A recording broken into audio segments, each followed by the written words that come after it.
All right, I am going to reconvene the special Mike. meeting. Your mic, Mike.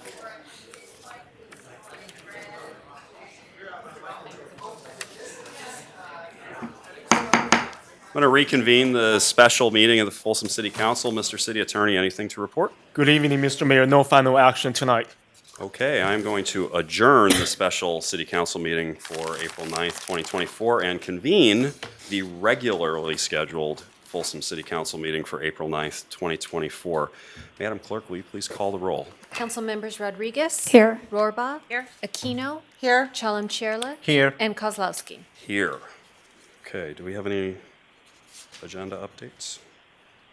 Pledge of allegiance first. Mr. Mayor, if I may recommend a pledge of allegiance first. Oh, please everybody stand and join me. I pledge allegiance to the flag of the United States of America and to the republic for which it stands, one nation, under God, indivisible, with liberty and justice for all. Okay, many thanks. I will go a little slower now. And no, Mr. Mayor, no update for tonight. Okay, great. All right, that brings us to scheduled presentations, and my colleagues are going to help me with these. The first one is a proclamation of the Mayor, City of Folsom, proclaiming April 14th to 20th National Public Safety Telecommunications Week in Folsom.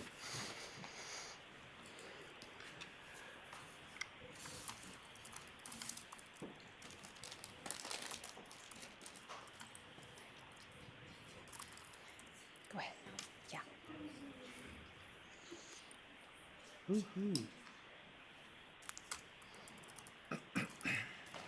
Hello. Hi. How are you? Good. How are you? Joining in this one? You use the microphone that's on the stand, yeah. This is where we were before. Okay, we'll try this. There we go. All right. So this is a proclamation from the Mayor of City of Folsom, claiming National Public Safety Telecommunicators Week in the City of Folsom. Whereas even in times of crisis, the communications dispatchers of the City of Folsom are responsible for answering incoming calls for emergency services and dispatching assistance to help save the lives and property of our citizens. And whereas Folsom Police Communication Dispatchers are a vital link to our police officers, firefighters, and our citizens, monitoring radioactivity, providing information and life-saving instructions while enhancing the safety of all. And whereas the safety of our emergency responders is dependent on the quality and accuracy of information obtained from citizens who call the City of Folsom Public Safety Answering Point. And whereas in 2023, Folsom Communications dispatchers handled 93,128 telephone calls and dispatched 58,371 events. And whereas in 2023, Folsom Communications dispatchers answered 99% of all 911 calls in 15 seconds or less. And whereas Folsom's communications dispatchers contribute substantially to the apprehension of criminals and the quality of life of our citizens. And whereas Folsom's communications dispatchers exhibited compassion, understanding, and professionalism during the performance of their job in the past year. Myself, Anna Rohrbach, as a council member, speaking on behalf of Michael Kozlowski, Mayor of the City of Folsom, and on behalf of the entire Folsom City Council, do hereby proclaim the week of April 14th through the 20th, 2024, as National Public Safety Telecommunicators Week in the City of Folsom, and extend our gratitude to the Folsom's communication dispatchers for their dedicated service to our community, their diligence and commitment to keeping our citizens and our city safe. Proclaim this 9th day of April 2024.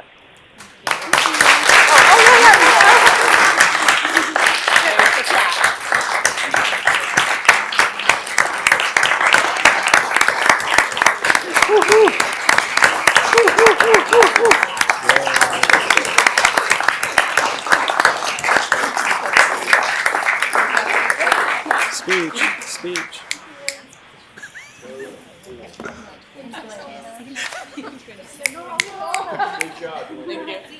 Oh, picture? They took pictures? All right, Madam Clerk, will you call the next item? Okay, your second scheduled.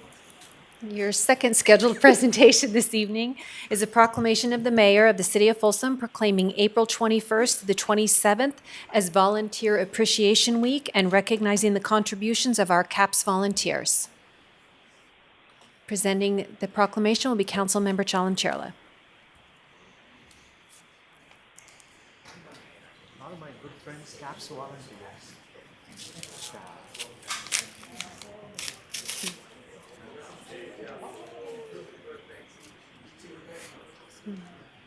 I'll hand over this to you. So I'll read this for everyone, and after that, you will get an opportunity to speak. Oh, I don't need this book. I'm good. Or any of your leads.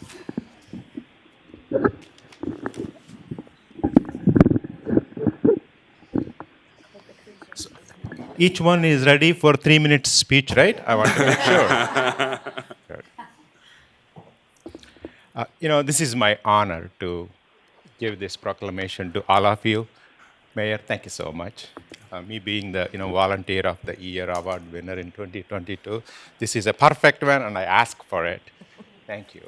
And this proclamation of the mayor of the city proclaiming April 21st to 27th, 2024, as a volunteer appreciation of the week and recognizing the contributions of the CAPS volunteers and many others.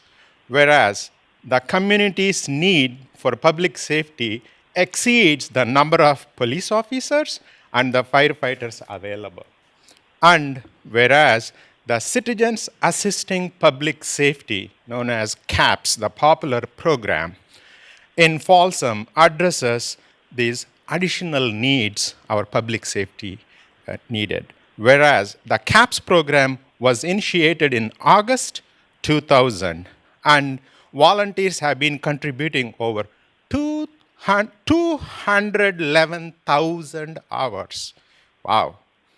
Of the services to the city of Folsom and our community. Whereas the loyalty of 55th I'm so sorry. The loyalty of the 55 volunteers' contributions in 2003, 8,078 hours. That's a lot. Whereas CAPS volunteers have set a superior level of dedication based on their investment of training, their flexibility to reassignment. I do see our police officers, they pull them left and right all the time, but they're there all the time. Emergency calls out and loyalty to those works with those they work for, and whereas each volunteer has exhibited compassion, understanding, and professionalism during the performance of their job in the past year.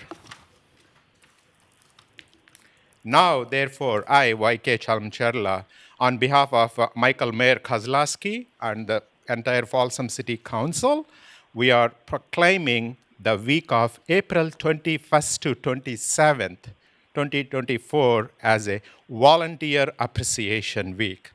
In the city of Folsom, and further, the City Council extends its gratitude to the Citizens Assisting Public Safety Team for all of you, known as a popular CAPS volunteers, for their dedication service to our community and their diligence and professionalism in keeping our city safe.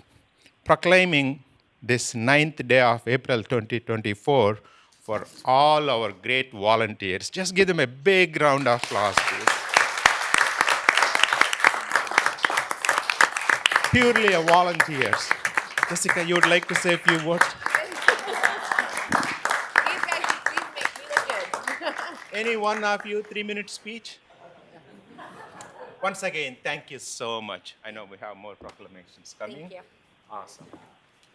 Thank You guys took a nice picture? Yes? Cheers. Thank you.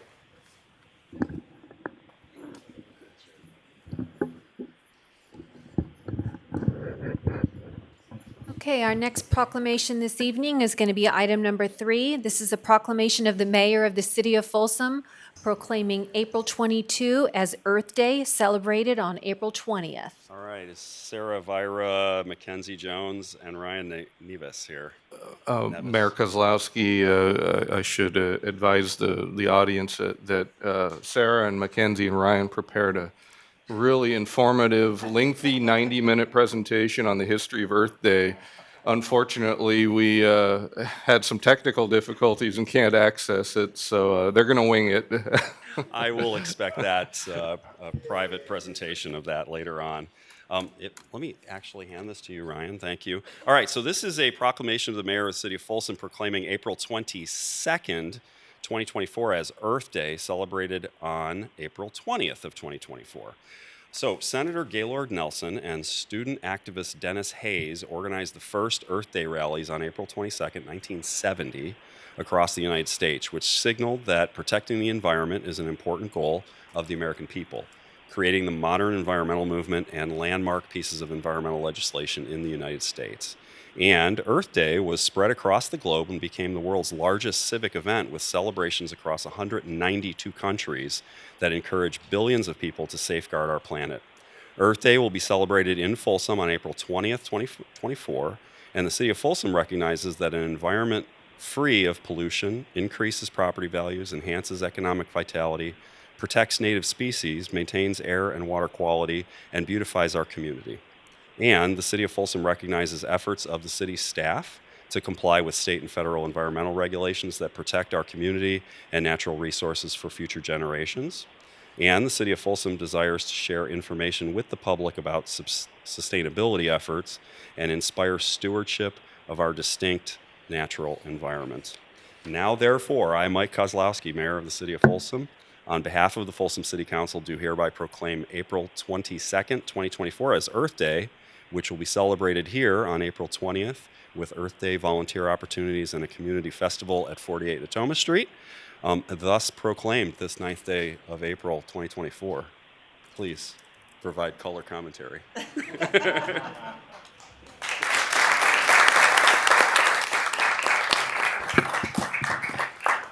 Well, I'll keep our comments brief, but thank you very much, Mr. Mayor and members of the City Council. We're very excited to introduce this inaugural Earth Day event for the City of Folsom, the first of what we hope and expect will be many in the years to come. And as far as why we're doing this event, for years, city staff from many different departments have led a variety of events, volunteer activities, and outreach events in the spring, including Creek Week, Creek Cleanups, Trails Day, trail stenciling and other projects, Arbor Day events, planting, and recycling education and outreach. And so while these efforts have all been successful, staff felt like there was an opportunity to collaborate and create a bit more of a cohesive and just larger event that could reach more people. And so it would be something that would be well received, and we'd be able to get our message out a little bit more. And additionally, knowing that there's many other divisions and departments in the city that have sustainability efforts that could participate with a larger Earth Day event, we decided that we would move forward with that this year. And Sarah's going to add a couple words about what Earth Day is. And thank you. Thank you. Thanks, Ryan. Can everyone hear me? Thank you. Appreciate it. That looks great. Thank you. Thanks, Ryan. Thanks, Mr. Mayor. So the very first Earth Day was held on April 22nd, 1970, as a day of action to draw attention to pollution, environmental degradation, and the need for environmental oversight. Over 20 million Americans demonstrated in different cities across the country that day, and this led to landmark environmental legislation and is now recognized as the birth of the American environmental movement.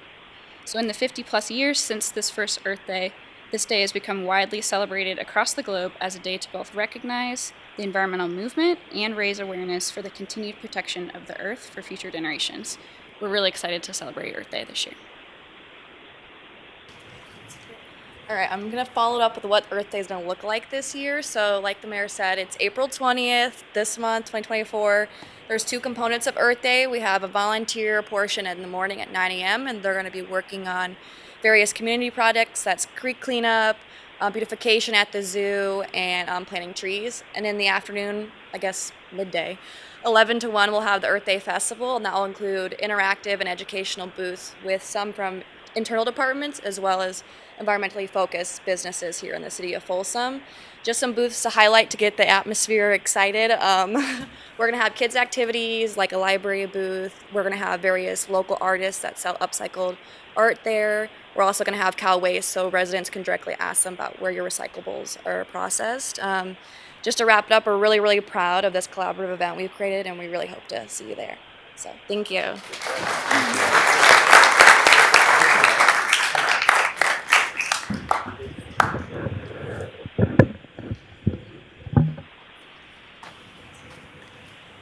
All right, next this evening is going to be item number 4. This is the proclamation of the mayor of the city of Folsom, encouraging the community to become involved in Arbor Day. Okay, and I have with me our urban forester, formerly known as our city arborist. I'm not sure when or why we changed that, but this is Amy Nunez. So this is a proclamation of the mayor of the city of Folsom, encouraging the community to become involved in Arbor Day. And whereas in 1872, J. Sterling Morton proposed that a special day be set aside for the planting of trees, and whereas in 1907, President Theodore Roosevelt proclaimed this as a national time to plant trees, and whereas Arbor Day is now observed throughout the nation and the world, and will be celebrated in Folsom on Saturday, April 20th, 2024, and whereas trees can reduce the erosion of our precious topsoil by wind and water, cut heating and cooling costs, moderate the temperature citywide, catch rainwater, clean the air, produce life-giving oxygen, and provide habitat for wildlife. And whereas trees are a renewable resource, giving us paper, wood for our homes and furniture, and sequestering air and soil-borne carbon. And whereas trees in our city increase property values, enhance the economic vitality of business areas, and beautify our community. And whereas trees, wherever they are planted, are a source of joy and spiritual renewal.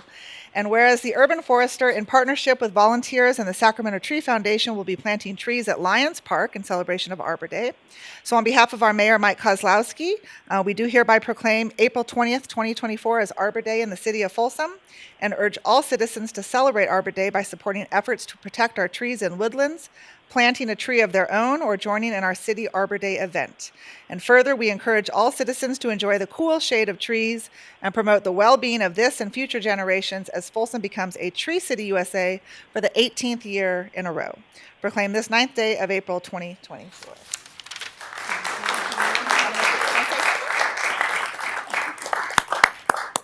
Thank you so much, Vice Mayor Aquino. I'll keep this brief because technical issues aside, Ryan and his team did a great job highlighting our inaugural Earth Day event, which does encapsulate Arbor Day as well. We will be planting trees here at the City Hall campus at Lions Park. But I just wanted to thank our City Council, my fellow staff, and our fantastic community for supporting and continuing to help advance the vibrant urban forest that we have here in the city of Folsom. An urban forest which has once again been recognized by the Arbor Day Foundation. They have bestowed upon us a Tree City USA designation for the 18th year in a row. So I hope to see a lot of smiling faces on April 20th, ready to plant trees and get their hands dirty. Thank you.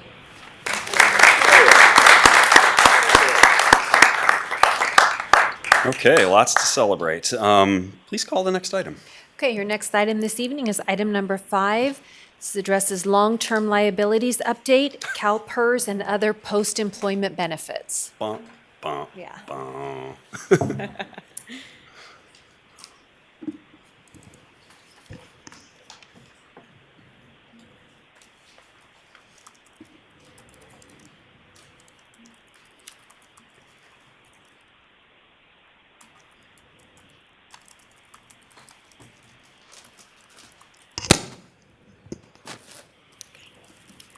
Good evening, Mayor, Vice Mayor, Council members. I'm Stacy Tamani, Chief Financial Officer. My presentation tonight is at the request of the City Council to come before you and give a presentation on the city's long-term liabilities for CalPERS pension benefits. And I'll also be including some discussion on our other post-employment benefits that's known as OPEB, and that relates to the city's retiree health benefit program. I'll start tonight with an overview of the city's CalPERS pension program and that pension liability. The City of Folsom, like most cities, is primarily in the business of providing services such as law enforcement, fire protection, park services, and other municipal services, and it does take personnel to provide those services. So due to this service model, within the general fund, salary and benefit costs account for over 70% of annual expenses. Within the benefits category, payments to CalPERS are the largest expense. Pension payments are a legal obligation. The city is obligated to pay for the benefits earned by employees. And in general, state law prohibits retroactive reductions in pension benefits. Under what's known as the California rule, pension benefits at the start of employment become a vested right, and they are protected by constitutional contract law. Although CalPERS obligations are a significant expense, the cost is shared. Each employee contributes a required percentage towards their retirement benefits. Currently, the range is between 8 to 12% of salary, depending on the classification of the employee. So each employee is required to pay at least that 8 to 12% of their salary each year into CalPERS. After those employee contributions, the city has its required contribution. And the city's contribution is determined each year through an actuarial study that CalPERS performs, and that determines how much the city is required to pay for current benefits for our current city employees, which the city employees are also contributing to, and that's called the normal cost. And then we make annual payments towards the unfunded liability. And I'll go into exactly what the unfunded liability is in just a minute. This slide is a graphic showing how this generally works. At the bottom, you have your required total pension contribution. It shows that there are two parts to it. You have your gross normal cost, that's the information on the left. That's for the benefits that are being earned in the current year, and then you have your unfunded liability. And so for the gross normal cost, employees are paying into it, so you see that, the employee contribution, and also the employer is paying into that normal cost. And on the right side, you have your unfunded liability, and the employer is responsible for that. So what is an unfunded liability?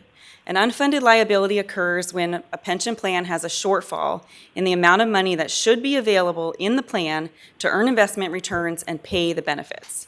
And so we have a formula here. You have the accrued liability at the top. That's the actuarially estimated obligations to retirees. So what are we going to pay out for everything that's been earned? And then the next line is your current value of your assets. And those assets are held by CalPERS on our behalf. And the difference between that accrued liability and the value of our assets is your unfunded accrued liability, and that's known as the UAL. And then we have a funded ratio that's often talked about, and that's another formula. It's the market value of the assets divided by the accrued liability, and that gives you your funded ratio.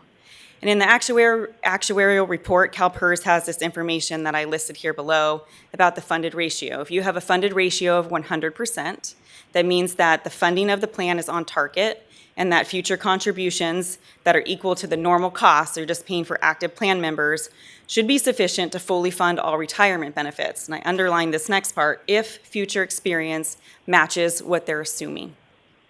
A funded ratio of less than 100%, which is what the city of Folsom has and most other cities in the state of California, implies that in addition to your normal costs, there'll be payments required towards your UAL.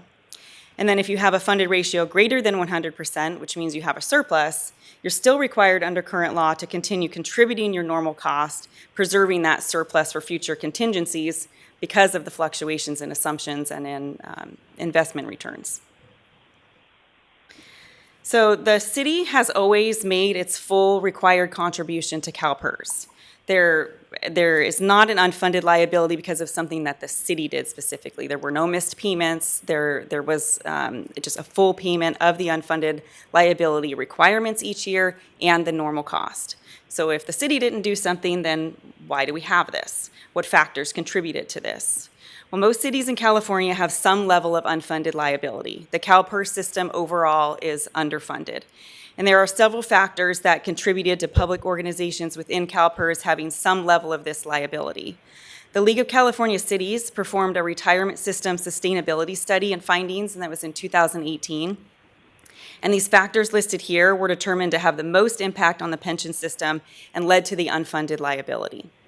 So first was an increase to the pension system's cost when enhanced pension benefits were granted by state and local government employers about 25 years ago. This was in 1999 and 2000, and that was following the passage of SB 400 and AB 616.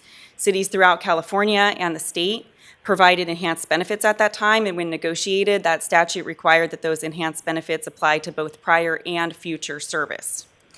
So why did they do that at that time? Well, this is a chart showing, it has CalSTRS on there, that's the teacher's plan, but then CalPERS is there in the yellow.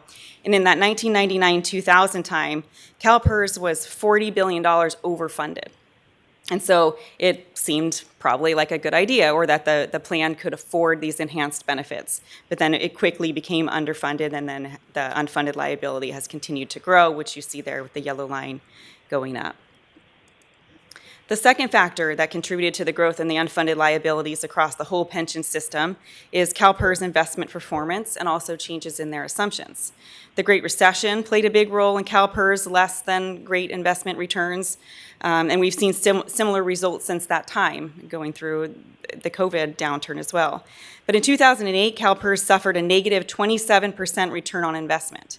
And factoring in the expected return, they were expecting to get a 7.75% return. So that resulted in a gross 34.75% impact to the fund in 1 year. So every year when investment returns do not meet the assumed discount rate, and that means the assumed income they're going to earn on investments, the public employers, like the City of Folsom, take on the liability associated with this shortfall. And I have a chart here that was pulled from a CalPERS publication called Facts at a Glance, and that is available online. And they have their investment returns and the market value of assets for about the past 10 years.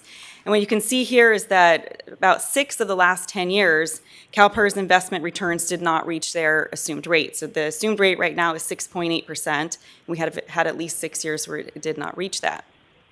And it is widely known that CalPERS determines its discount rate using a 60-year blended rate, so they are invested for the long term. However, when we have, like in fiscal year 21-22, a negative 6.1% return, 22-23 was 5.8%.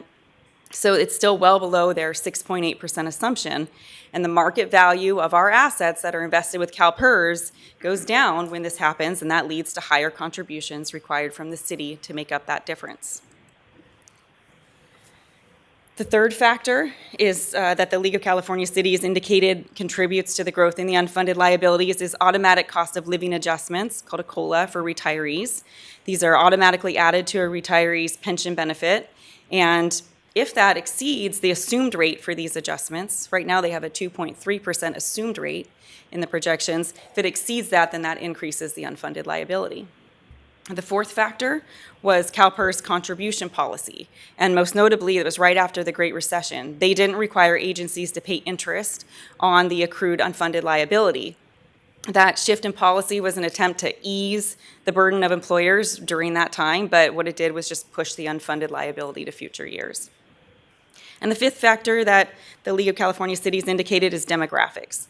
The liability for retirees at most cities exceeds that of the actives. You have more people retired than you do that are currently working, especially for established cities like the City of Folsom, who've been in the pension system for a while.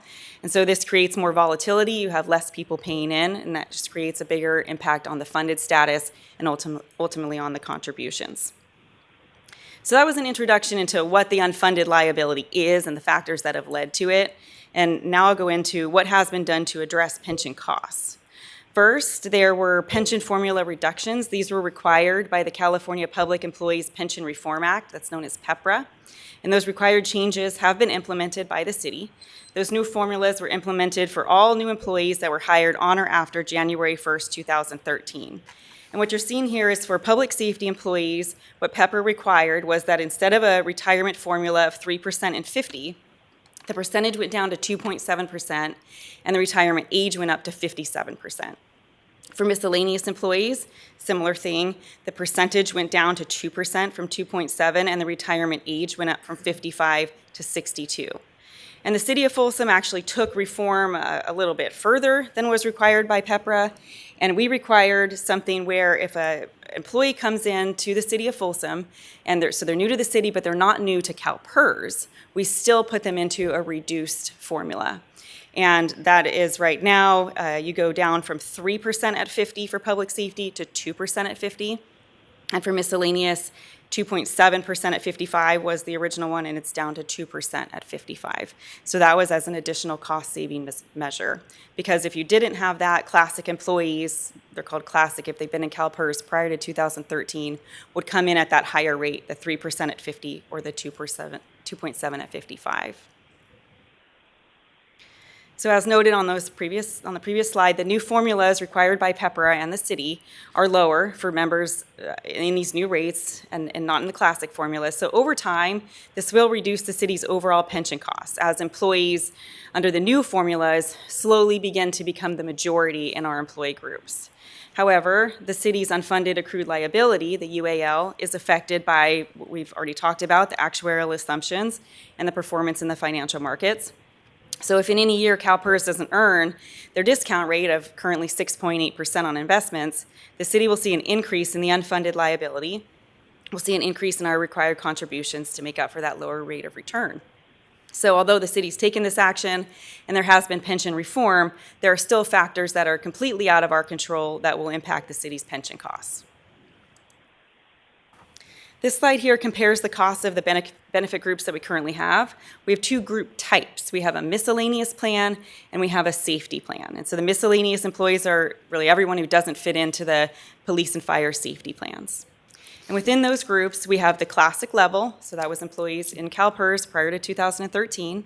Then we have the city's pension reform formula, which is classified as second level, and then you have the PEPRA level in each of these groups. So each benefit group has a different cost associated with providing pension benefits, and that's in that first column called normal cost as percentage of payroll. And this changes every year as the actuaries do their report for us. We get the percentage of what it's going to be as a percentage of payroll for each of these classifications. So right now, for miscellaneous, we're paying 21.99% as a percentage of payroll.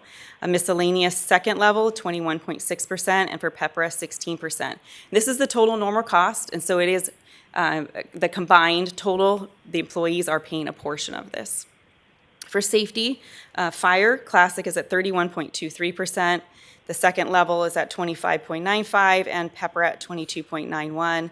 And for police classic, 36.4%. The second level at 33.46 and PEPRA at 27.46. So the point of that column is to show you that the PEPRA is significantly lower. And as we look over to the active employees per CalPERS, what we're seeing here, just really looking at the PEPRA line for each of them, for miscellaneous, PEPRA employees, we had 144 within the group in 22-23. For 23-24, it went up to 152 employees.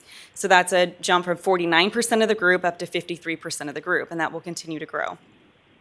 Similar for fire and police, fire went from 44% up to 49% of the group in PEPRA, and then for police, 39.47% up to about 45%.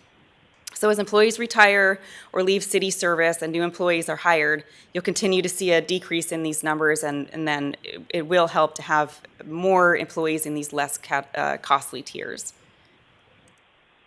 Just a note on that. So what I could see is, we have vacancies in some of these positions that are higher level.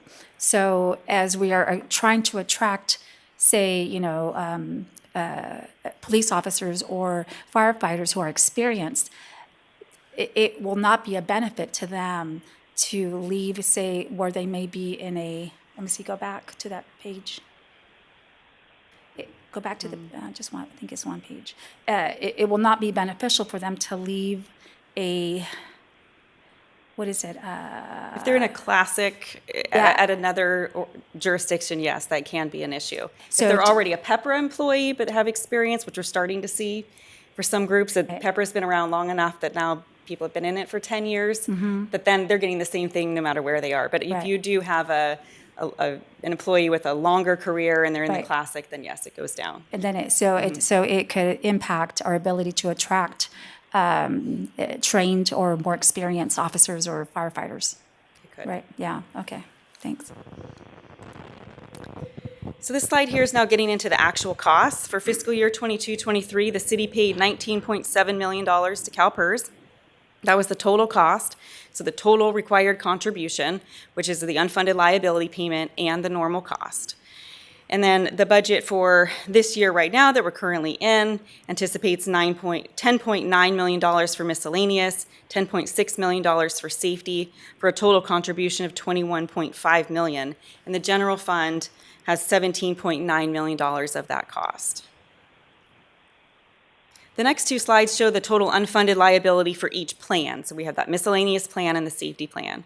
For miscellaneous, you have your accrued liability, and that's the amount of the future benefits that the pension plan is expected to pay out, and this is what the actuary determines. And then you have the market value of the assets, and that's held by CalPERS for us, and the gap between the two is your unfunded liability. So for June 30th, 2021, the miscellaneous plan had an unfunded liability of about $74 million and was 73% funded. As we saw in an earlier slide, CalPERS had a loss in 21-22, which is the second year here, of 6.1%. So that reduced the value of the assets, that market value of assets line item, down from $198 million that we had in 21 down to $182 million, which contributed to your unfunded liability going from $74 million up to $104 million. So you can see there's significant volatility in these figures, and it really is a moving target because it can go up and down really every year. I have the same information here for your safety pension plan. The accrued liability right now for 2022 is $258 million. We had that decrease in the market value of assets. It went from $171 million in 21 to $158 million in 22. So the unfunded liability went from $73 million up to just about $100 million. And you see the funded ratio going from 70% down to 61.3%. And I have a note there, the June 30th, 2022 is the most recent actuarial valuation. We got that just last October. So this is the most recent information that we have.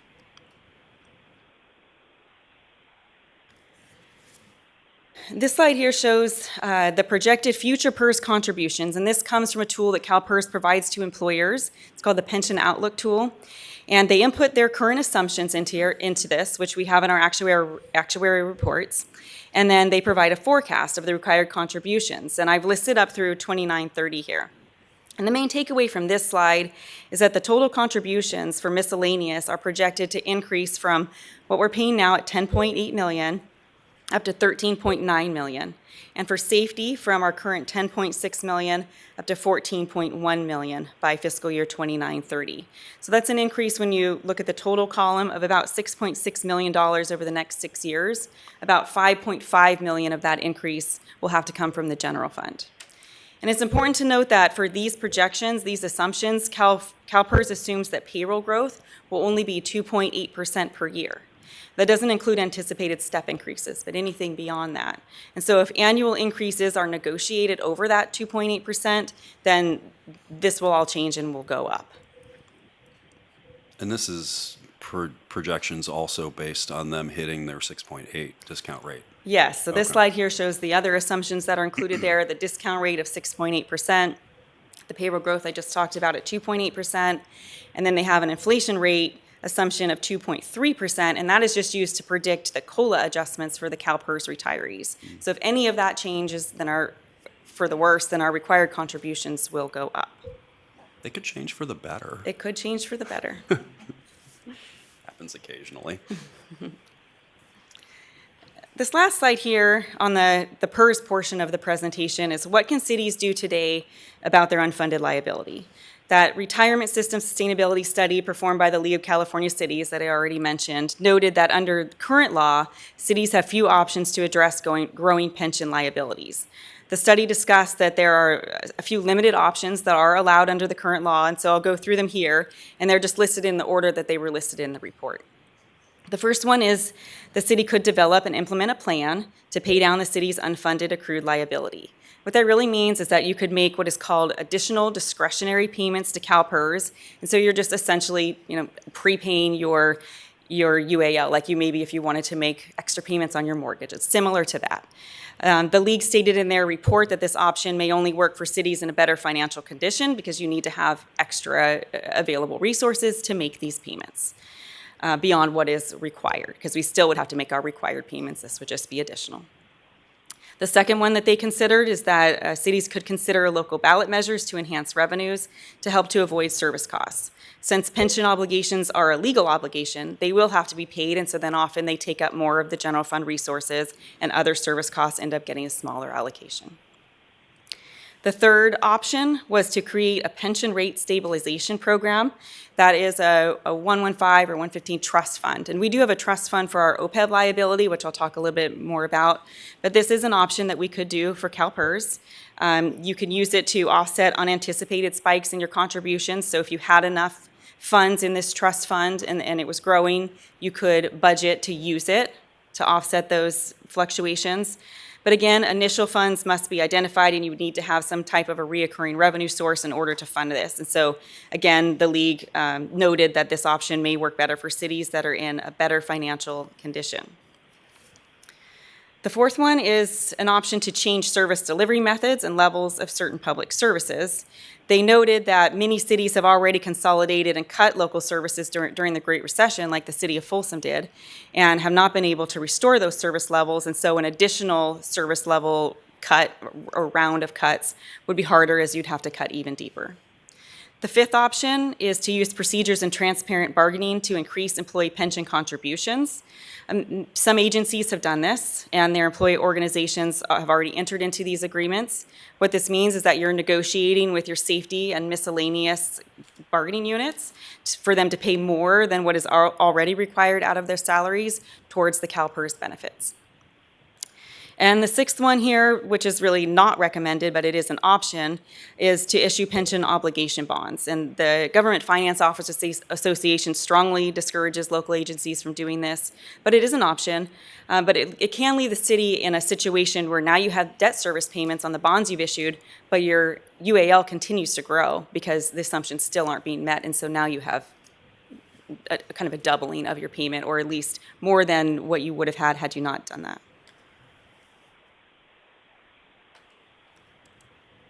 So that was the last slide I had on the CalPERS part of the pension obligations. I just have a few more slides here on the other post-employment benefits that the city provides and that corresponding liability, and this is known as OPEB.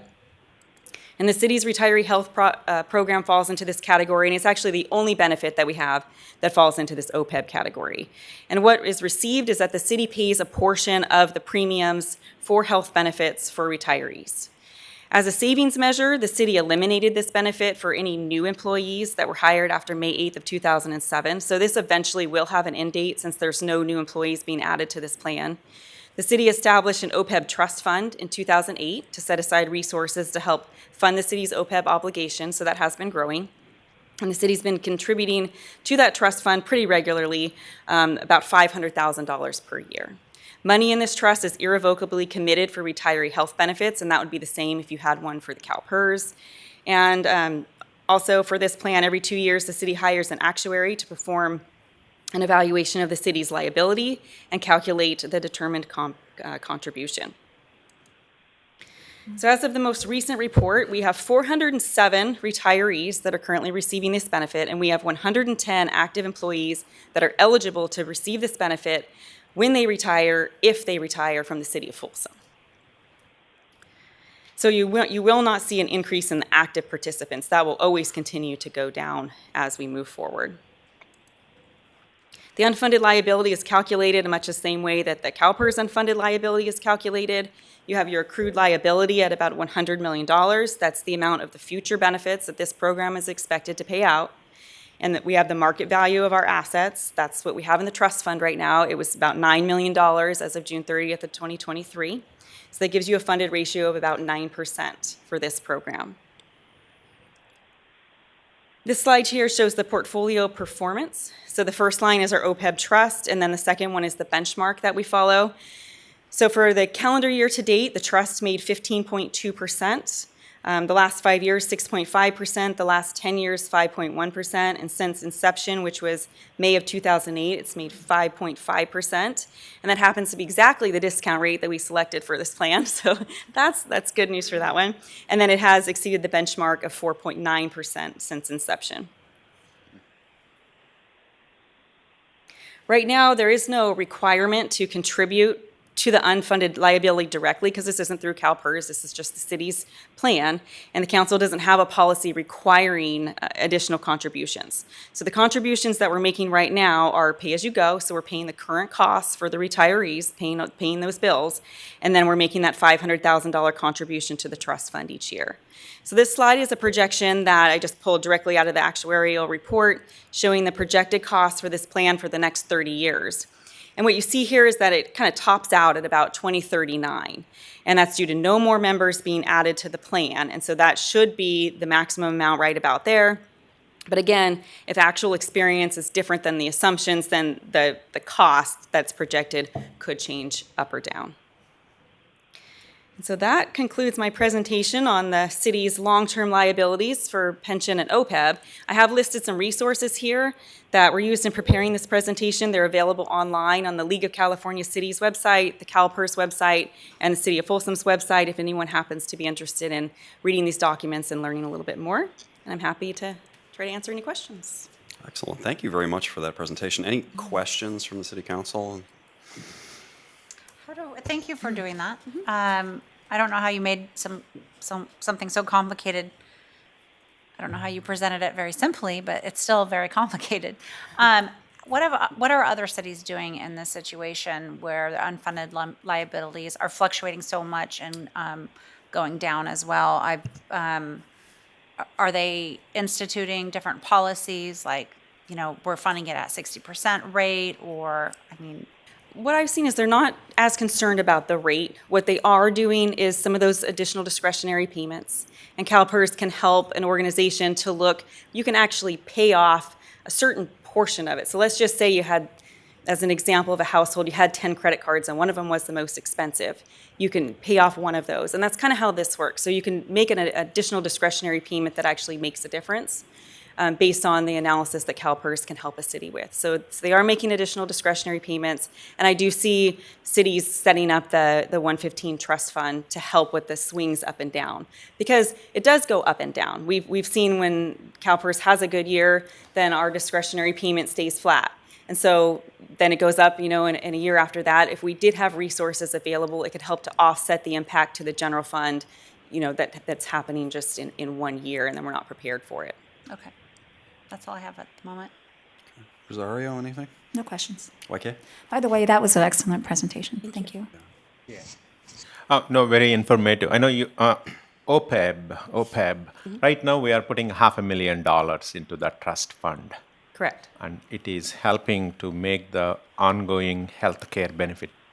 Right now, we haven't used the trust fund, so that's all we've contributed, and it's sitting in there. And so what the intention would be, and if the council wanted to do something else, that would be fine, but what the intention would be is to have it make enough on the investment returns to pay the premiums for the retiree health program. But right now, you're not making enough. You're making $300,000 or something on it. But if it could get to the point where it could make $5 million a year on investment returns, then you would have the principal sit there and you would use the investment returns to make your payments, and that would free up quite a bit of money from the general fund. But we have to get there first. Yeah. Okay, that's all. Sarah. So you mentioned our total pension obligation this year is 19.7 million, going to 21.5 million next year. So of that 20 million roughly, what is the unfunded accrued liability versus the normal cost? Let me grab that for you, because I have the CalPERS actuarial. So we have a payment of about $7 million for the safety plan for the unfunded liability.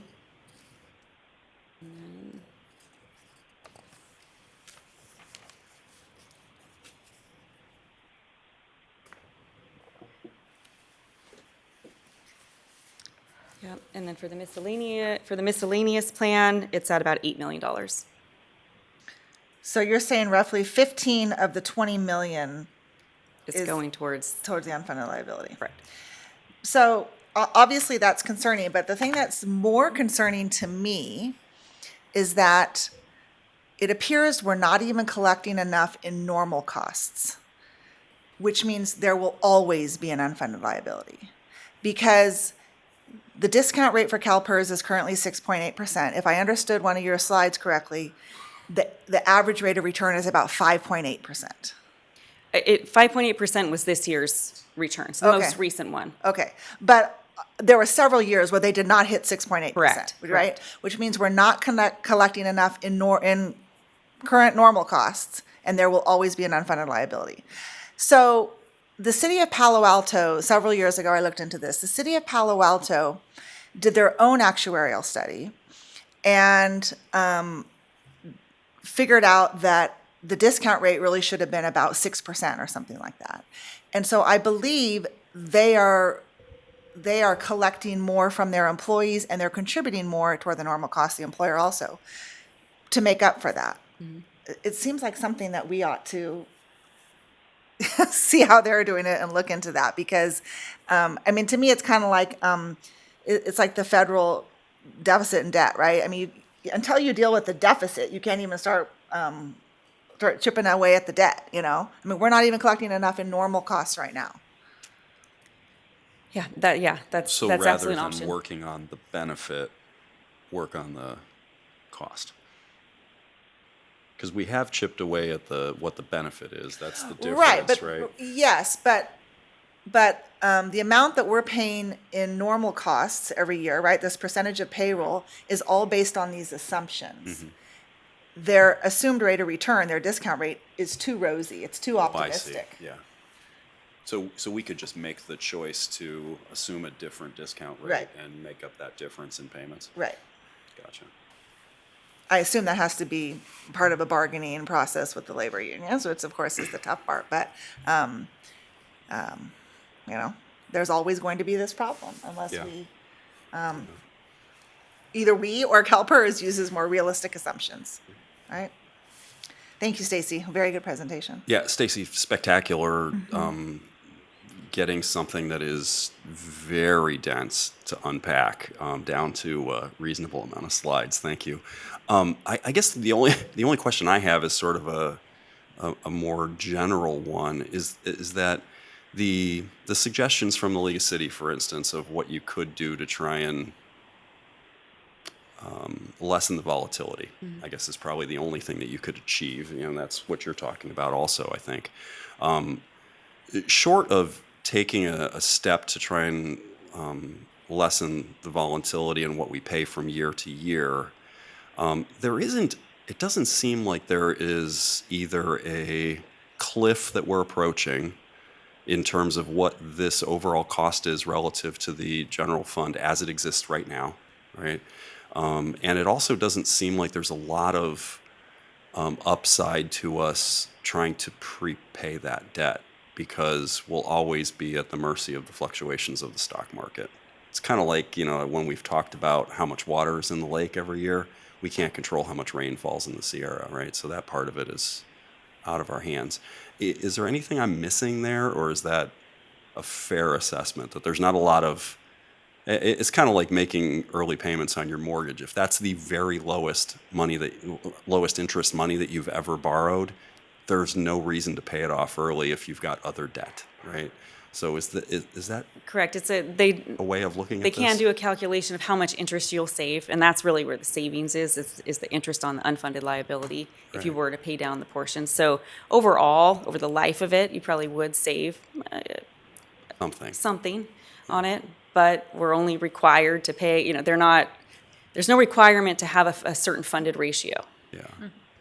But, and based on sort of the way that this is all structured, let's call it typical returns of the stock market that CalPERS sees over the very long haul, there may be some wild fluctuations from time to time in what their returns are, but there isn't really a cliff that we're approaching.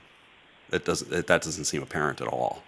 Not as far as what they're projecting, and we do have eventually, Pepper is going to be the majority of it, so that's going to help on our normal costs Right. going down. So then if you still are paying a higher contribution towards the UAL, at least there is a reduction overall because of the reform. Yeah. So I mean, there's a narrative out there in the world that this is the number one risk to the city, and it doesn't feel like that's actually the case. There's plenty of other things we have to worry about also. All right. Thank you very, very much. That was excellent. Can I ask you a clarifying question? You Sure. said there's no requirement to pay above a certain ratio. The CalPERS does not require us to have. There's no requirement above the required contribution.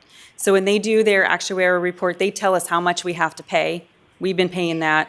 There's no requirement to do more, to get to like a 75% funded or something. So you don't have to try to be within a funded ratio. And I could go back to that slide where I showed how that, do you want to see that, the formula for the funded No, I ratio? understand what you're saying. Okay. I mean, it's fine to go back as well, but so what have been the average, like what has that percentage been? It was 60-something, and then it was 70. And then we've been sitting around that range for quite a while because of just the ups and downs with the Between market. 60 and 70? Yeah, for both plans. So is that a policy that cities have initiated that, we want to make sure that we're funding at 65% consistently, or is that kind of in alignment with the trust fund, setting up a trust fund we're always paying that amount to chip away at the deficit versus in harder times, we're just paying what we can? I think the policy is more set on like defined contribution into it. So you're going to pay $1 million a year into a trust fund because you can't control the market fluctuations. So you wouldn't want to be chasing really the funded ratio because you saw how much it went down just in 1 year. And then if you were to try to catch that up, and then the next year they actually do perform well, okay, now you're up high. So it doesn't really make sense to be chasing the percentage of the funded ratio, but you could definitely be having a plan that has an amount you're going to fund each year and have that be set. So what is the difference between the mayor saying doesn't feel like there's an urgency versus, as you said, we get feedback from our public saying that this is an issue? What am I missing? That if it's not an issue, why does it seem like an issue to some? I could guess to say that it is a significant expense the general fund has to pay each year, although you are just making payments on it. So if you were to somehow eliminate it, then you wouldn't have that significant expense because it would be gone. So that could be part of the answer. It is something that they amortize over the 30 years, so you're making payments as if you're going to pay it off. The thing that happens is because the assumptions change, it just kind of keeps going out and you continue to make the payment. So I think the issue maybe that some would have is that when is it ever going to go away? Okay. All right. It doesn't have to ever go away necessarily because we'll always be adding new retirees to the program, right? So you'll be chasing a ghost a little bit. Anyway, the volatility, though, definitely seems like the risky part of it more than anything else. So the trust fund you guys were talking about makes sense. Okay, anything else? I know we don't have to take any action in near term, but this is an issue, right? We have to, if not now. You want to establish a trust fund? Okay, all right. But what are you going to fund it with? That's the question. Yeah. It is. We got to, okay, anyway. Yeah, okay, I just want cool. to emphasize that, yes. All right. I think one last takeaway from all of this is that the steps that we've taken to try and to find the benefit differently is a really meaningful step that the city has taken to control its expenses over the long haul. Because this will have an effect. You saw how the OPEB kind of crests and then starts to reduce. That is, we've talked on a number of occasions that we always have to be pushing on a couple of different levers to control things around here. And one of them that the staff has done a nice job of and our current and past CFOs have done is work towards keeping these things as non-volatile as possible, and the responsibilities that we, or the promises that we make to our retirees are ones that we can keep, but aren't, that's it, ones that we can keep without, overburdening the general fund. So there you go. All right, thank you. Appreciate that. All right. Please call the next item. Okay, your next item this evening is item number 6. This is a presentation on the 5-year City of Folsom Strategic Plan, the Implementation Action Plan.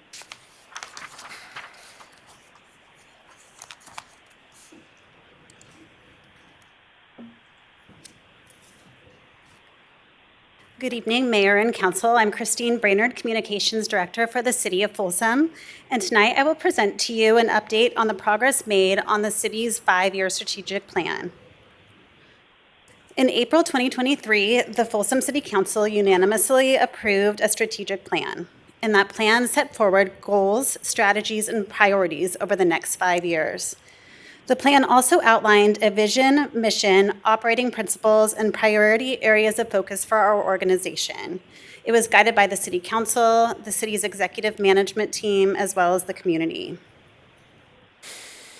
There were 4 core priority areas outlined by the City Council in this plan. It's financial stability and sustainability, public safety and infrastructure, community development and economic development, and organizational effectiveness.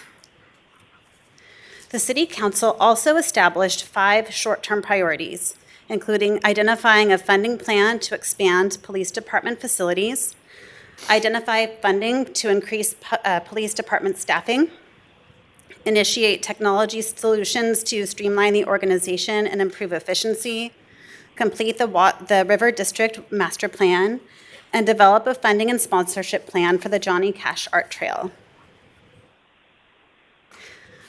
City staff communicated with the public and our employees about the communications plan through a variety of tactics, and that included a dedicated page on the city's website, mailed articles in the city's newsletter. We have a new section of our employee intranet that spotlights the strategic plan. In public facilities and in our conference room, we have posters outlining our vision, mission, and values. And the city manager has made updates to the city employees regarding the council's priorities.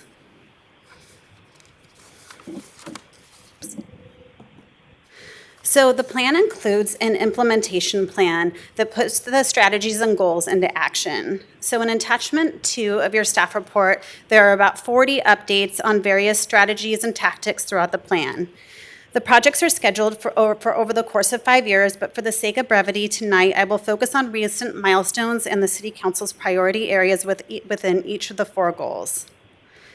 Under Goal A, financial stability and sustainability, we have a lot of progress that we could report on tonight. Staff is evaluating current policies for cost recovery. The Community Development Department has conducted a fee study, and the Parks and Recreation Department has conducted a rental fee study, which you'll hear about at a later date. City staff has assessed the city's professional services procurement process, resulting in an improved citywide process.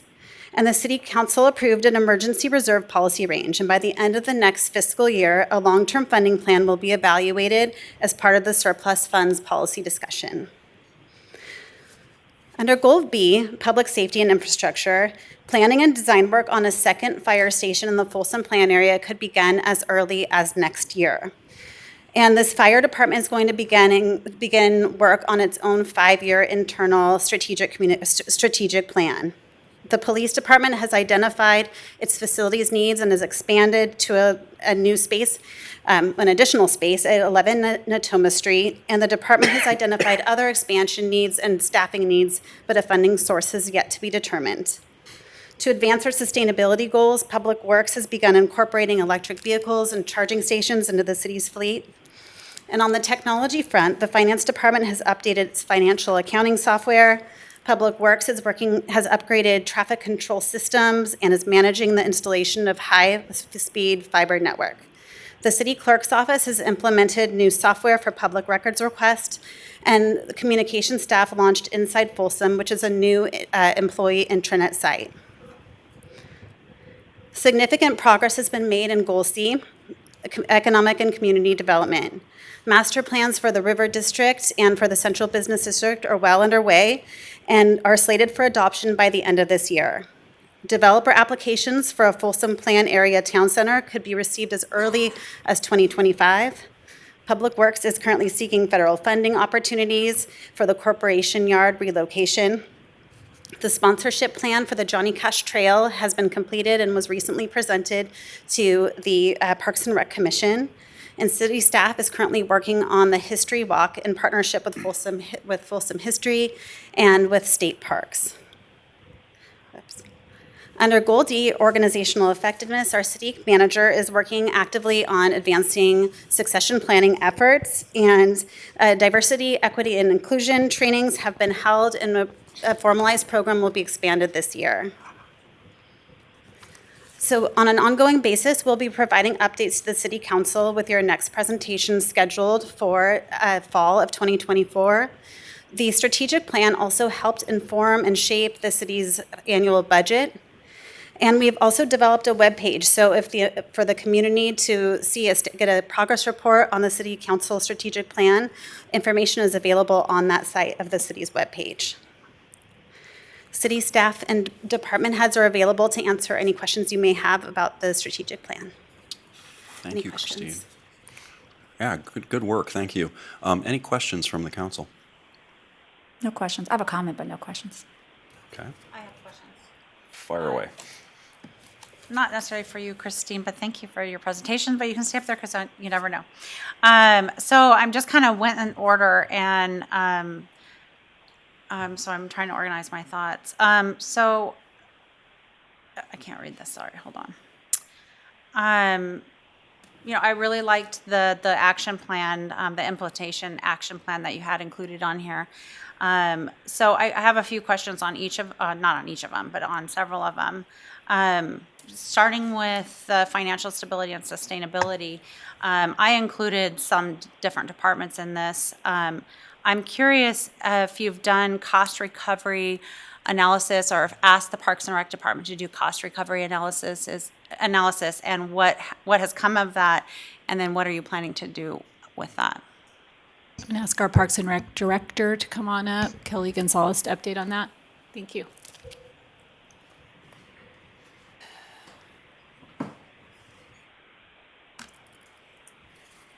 Good evening, City Council. Kelly Gonzalez, Parks and Recreation Director. So cost recovery, it is my understanding that cost recovery was brought to City Council approximately 2 years ago. And then currently we are looking at all of our fees and looking at all of our cost recoveries to make sure that they're within that threshold. And we're doing that annually as part of the budget process. Okay. Have you worked with the Parks and Rec Department in particular about what the priorities of the council are, as far as if we get to a point where a measure doesn't pass and we're needing to look at difficult things that have been brought up several times this year, some of the different departments? Yeah, this is an ongoing conversation between Kelly and I, for sure. Right now, Parks and Rec is generally exceeding their cost recovery goals across the board that were set by the City Council. So it's not like at this time that I'm looking at the list and saying, oh, you're not meeting that goal and I'm really concerned and you need to get, they're actually exceeding them. We have talked to the City Council before about, yes, we'll absolutely need to, we're facing a structural deficit, so we're going to need to make cuts, or we're going to need to raise revenues one way or the other. And I have talked to the City Council about, as you move in that direction, and as Kelly and I have these conversations and bring items for consideration to the council, you do need to consider if you can still maintain the same use level when you start bumping up the fees that we charge for various services. You can't just assume everyone will keep doing the thing at the same level if you recover more costs. So we'll just have to do our best to balance. But yes, that is absolutely a conversation, and that's what we're going to have to do. And that would all come to this council.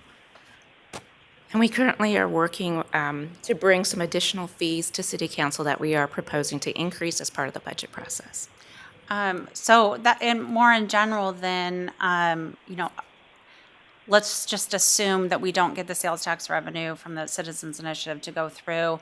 There are things, even in this the previous presentation on the budget, when a conversation was started about the pie chart. What are we willing to cut? There are essential services, and I think generally, when are you going to come with us with priorities of what are our essential services? Obviously, like for example, the police department doesn't have their own funding source. So are we prioritizing one Parks and Rec situation or community development or library or, like all these things are on the table. Is there a time that you can bring that to the council so we can start discussing what the priorities are and how are you going to incorporate that into this current budget? So that's what you did through the PI process, which you established your priorities of how you wanted general fund dollars to be spent by department. And over 50% of the general fund is spent on public safety. And that's, again, what this council verified. And then we have percentages for everyone else, the council verified as well. So the preliminary budget that I will bring to you on May 28th will reflect that. I can't bring you anything other than a balanced budget, so that's what I will bring. I will work within the dollars that we are projecting, and I will match to the pie chart that you adopted unanimously. So that will inherently mean in some places that things are not going to be provided at the level that this city is used to, because I am not counting on a sales tax measure passing. I cannot. And even if it were to pass, we wouldn't get one dime of that until April of 2025. So the budget that I will bring you will reflect diminished services.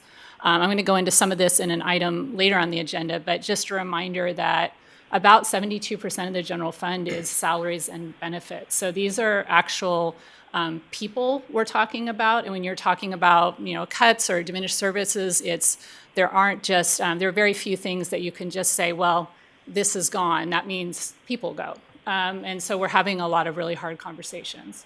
So, it's going to be, as I've been talking about for 4 years, this is tough. This is really tough stuff. And, it would be nice if we have an additional revenue source, but as the city manager, I can't count on that at all. So, yes, I understand the budget process, and I understand that we already did talk about the pie chart. And what I'm asking for is if, it's been pretty clear with the community and has said that they've wanted the last year and a half at least. So are you able to present us with options that our mayor was asking me to present or to discuss when we had that discussion of if we wanted to fund our public safety or fund the library or fund a situation where that's what people wanted, what are potential cuts that we could make as a council, not by pie chart, but actually by what are things that aren't doing as well, that aren't essential services that maybe we can let go of or go out for an RFP or, as been brought up, I'm just going to say it. I know people don't like it, but gets brought up all the time is the zoo. We hear it, we see it on Facebook, we see it on everywhere. Is that a service that we want to provide over what's happening in our city with our increased crime rate? And those are the conversations I would like to be brought to this council to discuss as the priorities go forward. So that was my question to you is, are you in discussions with the council or community about what they really want to fund? And then have you looked at yourself, looked at different departments and where that we could possibly cut so we could provide the essential services that everybody wants and have to let go of some ones? Mr. Mayor, if I may, and I apologize, Councilmember Roybal, this is an agenda item for the strategic plan, which is right, what I'm not the talking. What's her strategy? What's your strategy on how to implement this? And the two top things that we supported during the strategic plan last year was two things having to do with public safety. And so I'm wondering where I'm seeing that action stuff. Is it to come to council and present options of how you're going to fund that? So that goes down to my later. What have you, so in the implementation, goal B, public safety and infrastructure, what have you identified as staffing goals to meet the community needs? Have you been able to identify that? And how are you prioritizing this and other budget requests? So my strategy will be to bring a preliminary budget on May 28th that reflects the City Council's pie within the revenues that we are projecting. So it will be, we are growing in terms of revenue growth, but we're growing at a much slower rate than we're used to. So it's going to be, yes, I will do the best with my 30 years of experience to bring a budget that reflects what I know to be the City Council's priorities. And you are absolutely at this podium, at this dais, welcome at that point to say, well, I know the pie chart is going to look like this. I don't like what you chose to cut. I would like you to look here instead or bring other options. But inherently, the budget I'm bringing is going to show diminished level of service in some areas. So outside of the budget, though, have you identified what would be in alignment with the staffing for our police department, fire department, as of right now. Well, Or in the I can't next- work outside the budget, unfortunately. The So budget process is the way to determine what our commitments will be to all of those What is your services. goal as far as staffing to meet the concerns of our citizens the last year and a half that I've heard since I've been on this council? The police department presented, I think, 8, I forgot the exact numbers of what they presented, for example, but what is your goal? I think we've gotten pretty far afield here in terms of our discussion. If I may, with respect, the city manager is charged with preparing a budget, and that budget is to reflect the will of the city council, not individual neighbors that we have, even though there are some that have very strong opinions, okay? And we have to filter those things through the process of developing the budget. If, once it is presented, we find it lacking in some way, based on all the things that we hear from all of our neighbors, we have to take collective action to make adjustments or request adjustments to it. So we're putting the cart before the horse by actually We're talking about trying the to strategic plan. challenge. I'm asking her strategy in general, outside of the budget and within the budget. That's it. Because it includes the budget doesn't mean that I should be dismissed because you don't think I understand how the budget process I don't works. think that you're I going to do. drop this until you get an answer that you like, and I don't think one's No, forthcoming. I don't. She doesn't have to have an answer right now. I'm asking her what is Ask your the goal? sa- What is you've your? asked the same All right, I'm question going to move on. 6 Another times. thing is technology. Have you conducted an organization-wide IT needs assessment, or what is your plan to do that? Because I see that as one of the priorities here.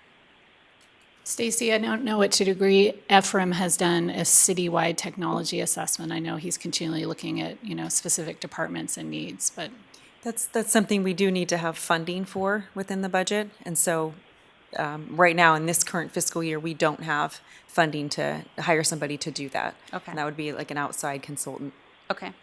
And then, bringing up the Y property last meeting, and it's one of it's in the strategic plan here.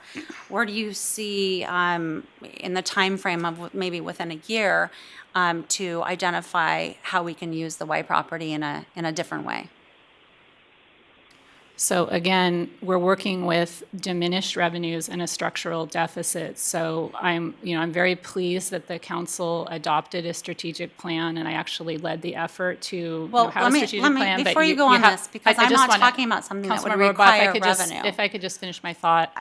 You still have to have the funding to pay for these things. It's wonderful to have a plan, and we drive as much as possible as we can toward the plan. And you just heard a presentation on the many things we've done, and I'm so grateful for our department heads for doing those things. But in the end, we can only work with the money we have. Well, let me give you an example. I just went on this economic development trip to ICSC last week while I wasn't here in person. Now, I'm working with the chamber or Choose Folsom and a few other people to work on potential ideas for Y property. That didn't cost any money. It doesn't cost any money to have these meetings. That's what I'm talking about. So where in your daily work is this a priority? Because we in have my- a strategic plan. And Yeah, I'm so just in my daily work, we've Excuse me. hired an Excuse economic me. development consultant. Excuse me, if you don't mind letting me finish as well. I believe this is a council meeting. I'm not asking anything out of the realm. I'm asking, is this on a strategy for you in the next year? It's in the strategic plan to be done to have an action plan in 2023. These were things that were important to me. The Y property, technology, the public safety funding was important to all 5 of us, apparently. So I'm just wondering, where is the plan, the action plan, outside of not having any money? Y property, discussing, that doesn't cost any money. If it's IT consultant, is that, you're gonna bring that back to council? Or is it talking to Ephraim and seeing, where we might be? I'm just talking about the action steps of what's the first thing that gets the rest of it rolling? And I'm not saying you have to have an answer now, but I do have an answer now. So in my daily work, I do the best I can within our budget to hit as many priorities as I can. The Y property, we have hired an economic development consultant. I believe that you were on the panel that helped hire that economic development consultant. They will deliver a plan for us of where we should put our priorities, and that's a good thing. And I don't mean to be, just consistent about this, but as your city manager, I need to make sure first and foremost that we do live within our budget. So we may have a lovely plan. The Johnny Cash Art Trail is one example. But if we don't have the dollars for it and we've prioritized this pie that has been adopted, for example, I am not going to take money, millions of dollars and decide, you know what, I think, this is the priority right here, and then I can't continue to pay my police officers in the police department per the pie. So it does interrelate. I'm not trying to be rude or flippant, but you have to have the dollars to pay for these things. If I come to you and I say, we could really use an information technology plan, and I don't have a means to pay for it, it's a fruitless conversation. Well, thank you. Thank you. I'm not asking you to have a revenue source for everything, but part of the strategic plan says develop a revenue source for several of the things. So, is it then going to some of the low-hanging fruits and activating Rodeo Park year-round? Is it going to the White property and activating that year-round? That doesn't necessarily, yes, I think it's great that this council as a majority got the economic consultant. That is part of the action plan, and we'll hopefully get some actions out of that. But I want to know, you're the city manager for our city. This is the strategic plan for the city. And where is your mindset on some of these things? Are you thinking about them? Is it in the realm of your 6 months? And I'm talking about priority lists and action plans. That doesn't mean that there's funding for it, but what is the next action? And some of those things is the incentives for our increasing revenue through economic development. I just want to make sure those conversations are continue to happen. I haven't heard in that realm, in the economic development realm, I haven't heard so many actions, but that's what I'm asking you, is where we're at in these things. So it's outside of the budget conversation, but obviously some of these have to do with the budget. So that's... Yeah, I see how you're making the link for sure. We do have an economic development consultant who is currently working and will develop a plan. As far as revenues that may or may not come from ideas that evolve from that economic development plan, I can't tell you right now. I also would not count on those as I wouldn't count on those as dependable revenue sources. That's really actually very different. I think we've brought a presentation to this council that said you'd have to replace our top 20 businesses and have the same amount of sales for all of them in addition to what we already have to raise what a sales tax measure would bring, for example. Things like incentives, boy, I would love to have incentives. They cost money.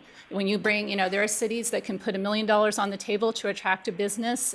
We don't have those kind of dollars right now. We have a structural deficit. I know that's not the answer you want to hear, but it is reality, and I feel like it's my job to share that. The things you're talking about sound lovely. Do not have the dollars for them right now. I continue to do my best with a very beleaguered, strapped set of department heads and employees and resources to serve this city that has high expectations. I've lived here for 33 years. I understand what the expectations are as a resident and as a city manager. So I understand why you're upset. I wasn't saying... I'm not upset. I'm trying to just explain what my job is. Well, and I'm trying to do my job by prioritizing, casting a vision, working within the strategic plan that this council passed last year, and wondering where those action steps are, period. So thank you for the answers. Thank you for the department heads that came up and explained their situation.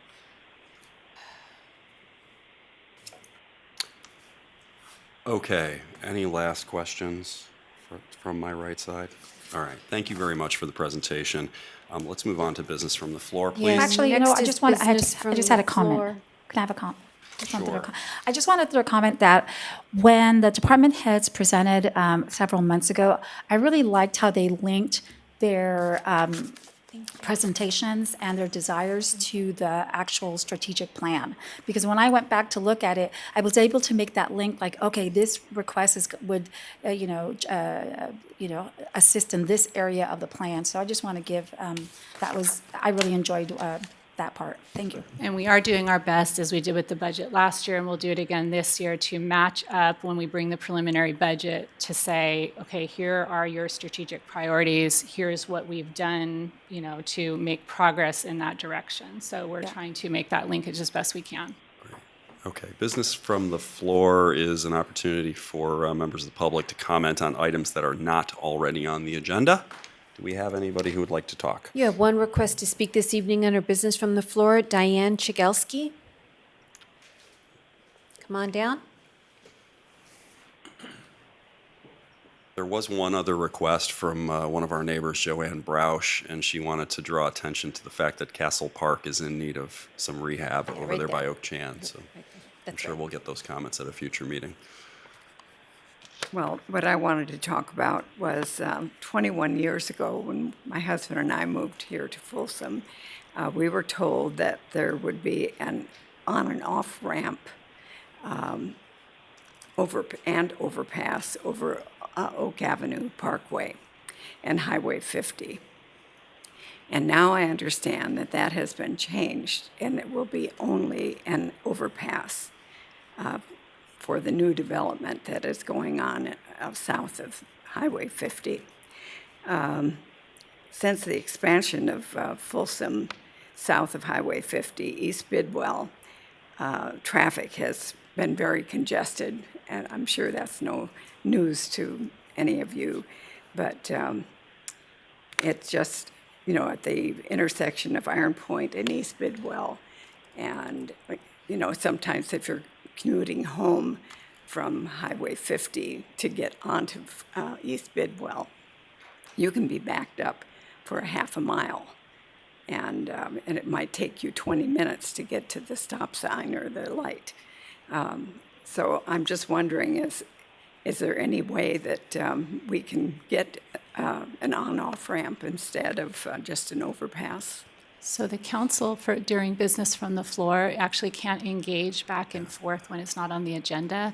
So I'm going to ask my Public Works Director, Mark Rackavan, to just talk to you separately about plans for overpasses and interchanges. And he's right there, and you guys can chat in the back, but the council just can't go back and forth on an issue that's not publicized. Okay. So thank you. All right. Very good. Anybody else like to speak on a matter not on the agenda? All right, we're going to move on to our consent calendar. Is there anything anybody'd like to pull for discussion? If not, I'll entertain a motion. I'll move adoption of the consent calendar. I'll second. Okay, we have a motion and a second. Would you please call the roll? Councilmember Rodriguez? Yes. Rohrbaugh? Yes. Aquino? Yes. Chalem-Chella? Yes. And Kozlowski? Yes. All right, please call the next item. All right, that takes you to your public hearing item this evening, item number 12. This is resolution number 11182. This is a resolution approving the issuance of the California Statewide Communities Development Authority of tax-exempt multifamily housing revenue bonds for Vintage at Folsom.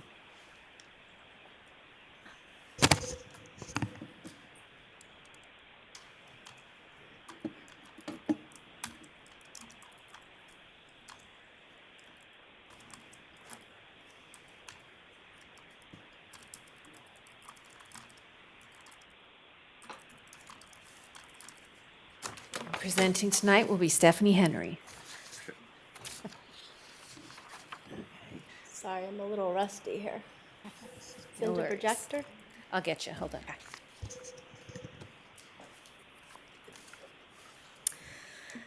Good evening, Mayor, Vice Mayor, City Council members. Stephanie Henry with the Community Development Department. So this item before you now is a Tax Equity and Fiscal Responsibility Act hearing for the Vintage at Folsom. The project is located at 103 East Natoma Street, and here's an aerial photo showing the location, which is just down the road from City Hall, across from Prison Road. On February 15th of 2023, the Vintage at Folsom Apartments received Planning Commission project approval. The Planning Commission action was appealed, and on March 28th, 2023, the City Council denied the appeal. The 100% affordable senior apartment development will have 136 units and is being developed as previously stated at 103 East Natoma Street, which is 4.86 acre site. On December 6th, the Vintage at Folsom project received private activity bond allocation from the California Debt Limit Allocation Committee. As was the case with other affordable housing projects in Folsom, such as Sage Senior Apartments, Mangini Place Apartments, Bidwell Place Apartments, just to name a few. In order for all or a portion of the bonds to qualify as tax-exempt bonds, the City of Folsom must conduct a public hearing under the Tax and Equity Fiscal Responsibility Act, otherwise known as TEFRA. In this particular case, the California State Communities Development Authority, or CSCDA, will be the issuer of the tax-exempt financing in an amount not to exceed $30 million, and is recommending that the City Council adopt a resolution approving the issuance of these bonds. Such adoption is solely for the purpose of satisfying the requirements of TEFRA. With regards to fiscal impact, the debt to be issued will be the sole responsibility of the developer, and the City of Folsom will have no financial or legal obligation with regards to the repayment of the debt. In addition, it's important to point out that with this particular 100% affordable housing project, the city is not being asked to provide any gap financing. In terms of our housing element, as the City Council may recall, the city has a regional housing needs allocation of 3,567 lower income housing units for this current housing element cycle. Approval of the bond issuance helps us reach this target and also helps us prevent a future no net loss situation. Furthermore, one of our overarching goals with our housing element is to encourage residential projects that are affordable to a mix of incomes and disperse affordable housing projects throughout the city to achieve a balance of housing in all neighborhoods and communities. In addition, there's other housing element goals and policies that are supported by approving in this bond issuance. At this time, the City Council is being asked to adopt Resolution 11182, a resolution of the City Council of the City of Folsom approving the issuance of the California Statewide Communities Development Authority of tax-exempt multifamily housing revenue bonds for Vintage at Folsom. That concludes my presentation, but it's my understanding that the developer for Vintage at Folsom is here in the audience, as well as a representative of CSCDA is on the line to answer any questions the council might have. Okay. First, do we have any questions for staff? YK, anything? Yes, quick one. Stephanie, I think on top of your head, I don't know whether you know, we have to meet that housing element, 3,600, whatever that is, affordable. And we are only into 3 years this. I think we still have 5 more years of that 8 years window. How are we doing in terms of the meeting that goals? Okay. So if we kind of look at it backwards, like so we don't get into our no net loss situation, with projects that are on the books, so we have a couple of projects that are approved but not developed. If we count all those projects, we still have a surplus of 475 units of capacity for the sites we've identified in our housing element, so 475 units. We have 2 projects that are actually applications, and once those 2 projects, if they move forward, we will be in a deficit, unless we also have other projects in the works to kind of, we have general plan amendments in the works that will be coming to the City Council in the fall to help increase that capacity again. But right now, if that answers your question, we have. So this is a spot where I have to deal with this at SACOG frequently, and it's a little bit of a confusing target to explain, but the way that I try and think about it, and Pam and the staff can clarify this, is that our responsibility is to make sure that there is enough zoned land that that number of units could be developed. We can't force developers to build anything, but that's our responsibility. So, the deficit would be if land gets developed in another way and no longer is available for that affordable type development, that's when we end up in a deficit. Is that the accurate way to encapsulate that? Correct. Yeah. So we have to have enough capacity of zoned land for multifamily high density to meet this target.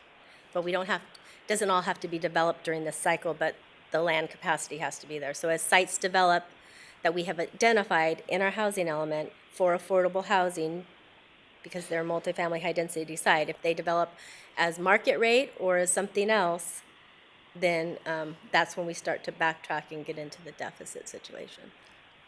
Stephanie, do we have a number to answer YK's question about the progress? So in addition to the available sites inventory, how many housing units over the last 3 years have been developed at affordable income levels, and then how many have been approved? Do you have that? I know we did it in the general plan annual report recently, but can we address that number? I believe it was in the neighborhood of like 800. 800, okay. Thank you. It's, at the end of the day, again, I want to be fair. Yes, state is going to give us the housing element. The goal is to build that many homes because of that $6 million deficit. Yes, we have a land, no houses. That's not going to go too far after a while, right? We are trying to do, yes, there is a land. That's what we are trying to do. But again, it's going to come back one day. Well, land is good. Are there houses? We are giving it to the seniors and those lower income people. That's why I was asking that question. Oh, that, gotcha. Yeah. 3,700 is our goal, but at least we are into that side of 800 to 900 already. Permits approved, or the plans are in front of us, and some are built, SAGE kind of thing comes under that. So that's why I was asking that. Gotcha. Thank One you. third of the way into it, we are into 3 years of 8 years. I think we are in alignment with reaching that goal. Yeah. Not only just giving the land, but building also. We are only responsible for land, but we have to have that.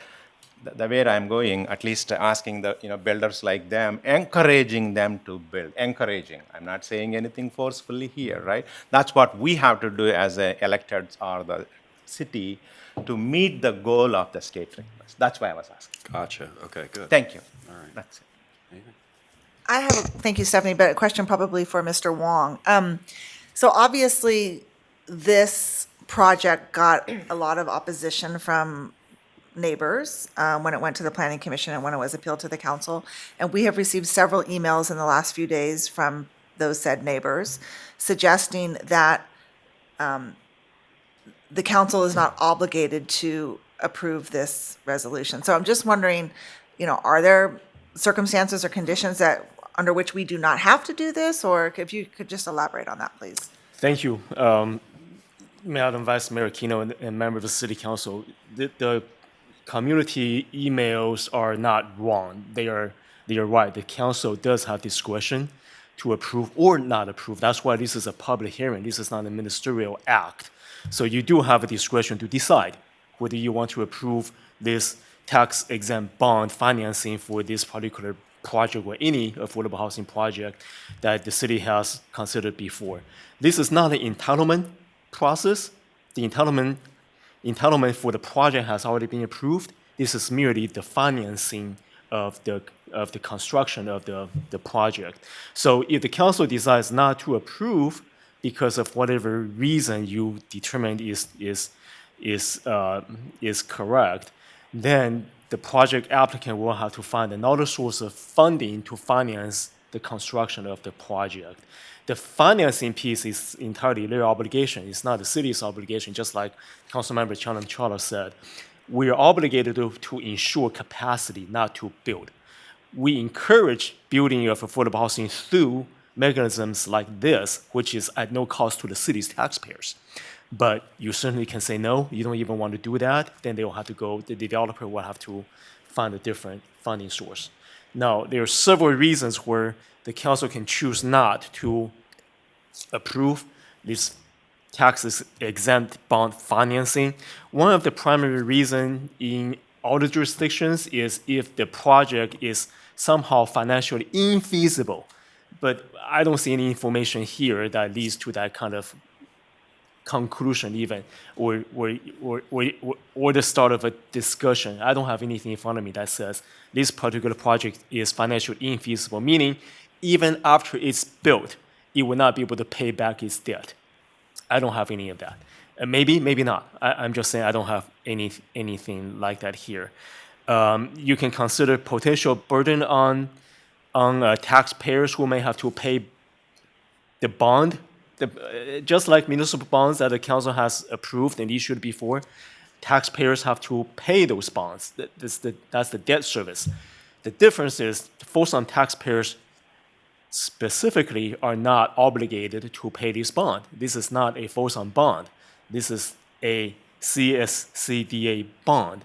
So they issue the bond, they go to the market, and they deal with the bond, the debt service, at no cost to the city's general fund.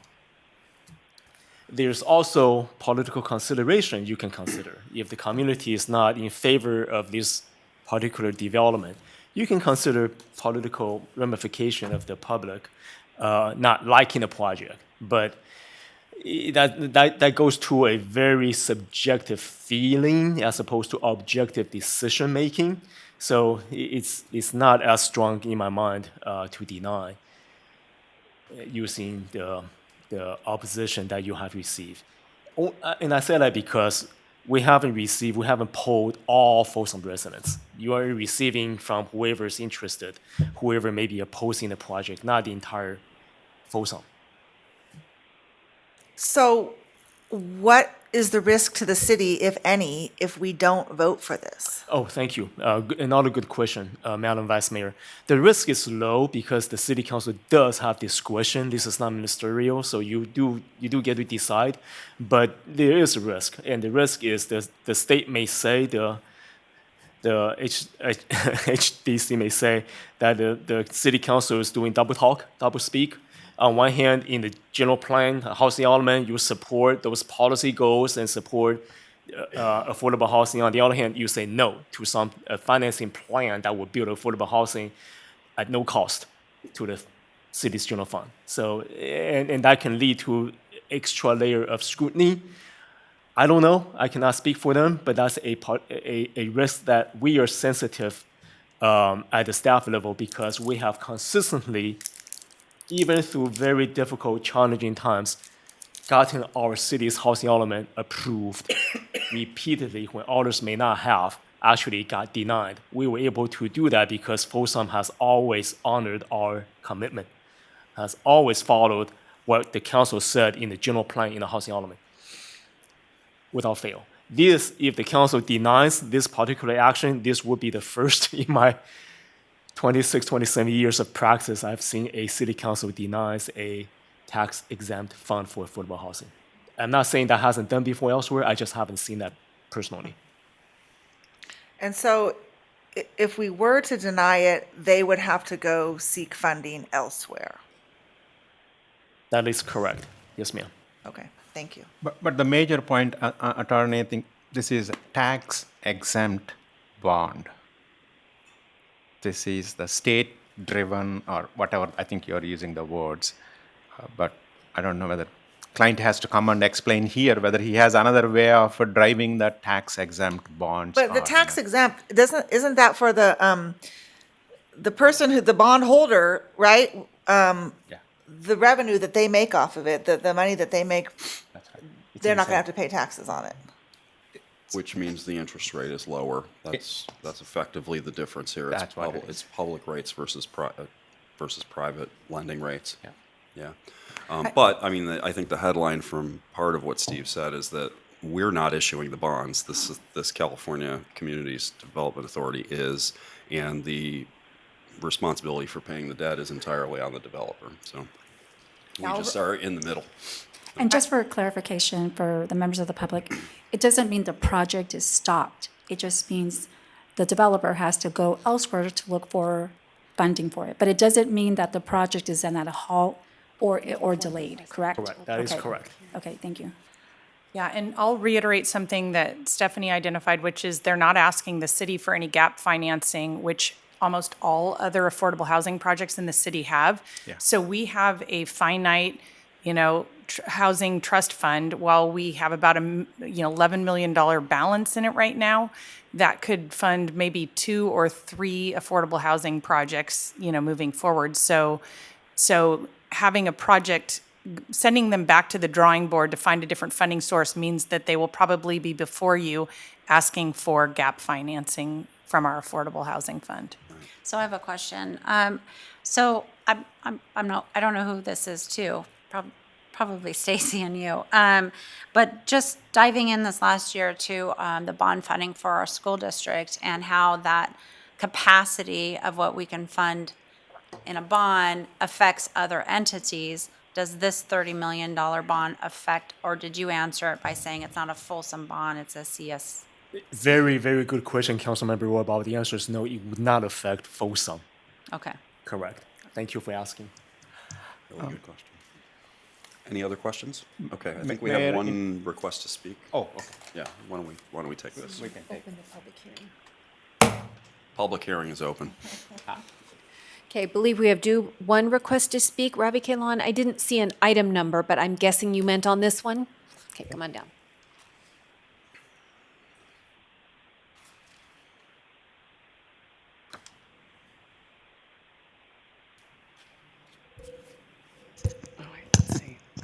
Thank you, Mr. Mayor and council members. I'm here with several of my neighbors. We were here a couple months ago to talk about this very issue. And one of the things I don't think you guys know about me is I grew up in the labor camps up in Yuba City, Marysville.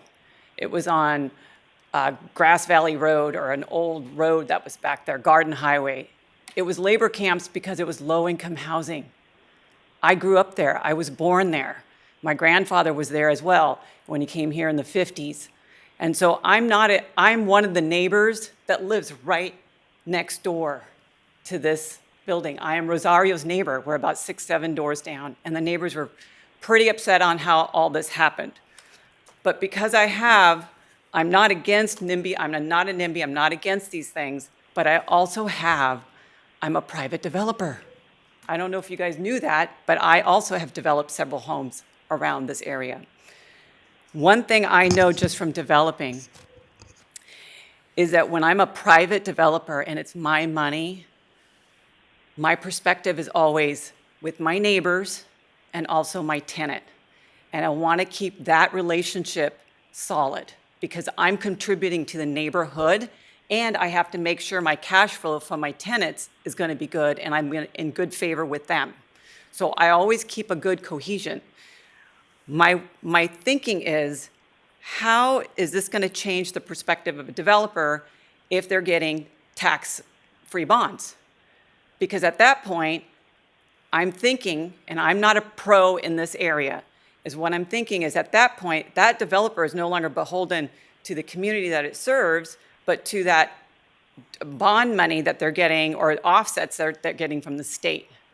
And so then what ends up happening is I'm no longer interested if my tenants are making noise or if there's some craziness going on or if I'm not contributing to the neighborhood. At that point, the only person that I'm going to be collecting money from is the state, because 80 or 90% of the rents are going to be paid by some type of state aid. I don't know. I'm not sure, but I didn't have enough time to really analyze this. But my hope is as you, as our elected officials, will think, how does it change the perspective of the developer? Now that they're not using their private money, now they're having public funds, how does that change for the community? How does it change for the developer? How he's going to react when he gets a ton of, when there's a serious issue going on with their development and their thinking is call the police or call the fire department or call that department. It's not my problem anymore. But when I'm private, You need to reach your point. I need to care. Okay, well, that was my point. Thank you very much. And I really hope that we make good decisions when you guys make these decisions with other entities. Thank you very much. Thank you. You have no additional request to speak under this public hearing. Okay. Do we want to entertain a comment from the developer? Yeah, if that's they'd about like to. ask, because we Okay. talked so much about, we approved the Yeah, project. yeah.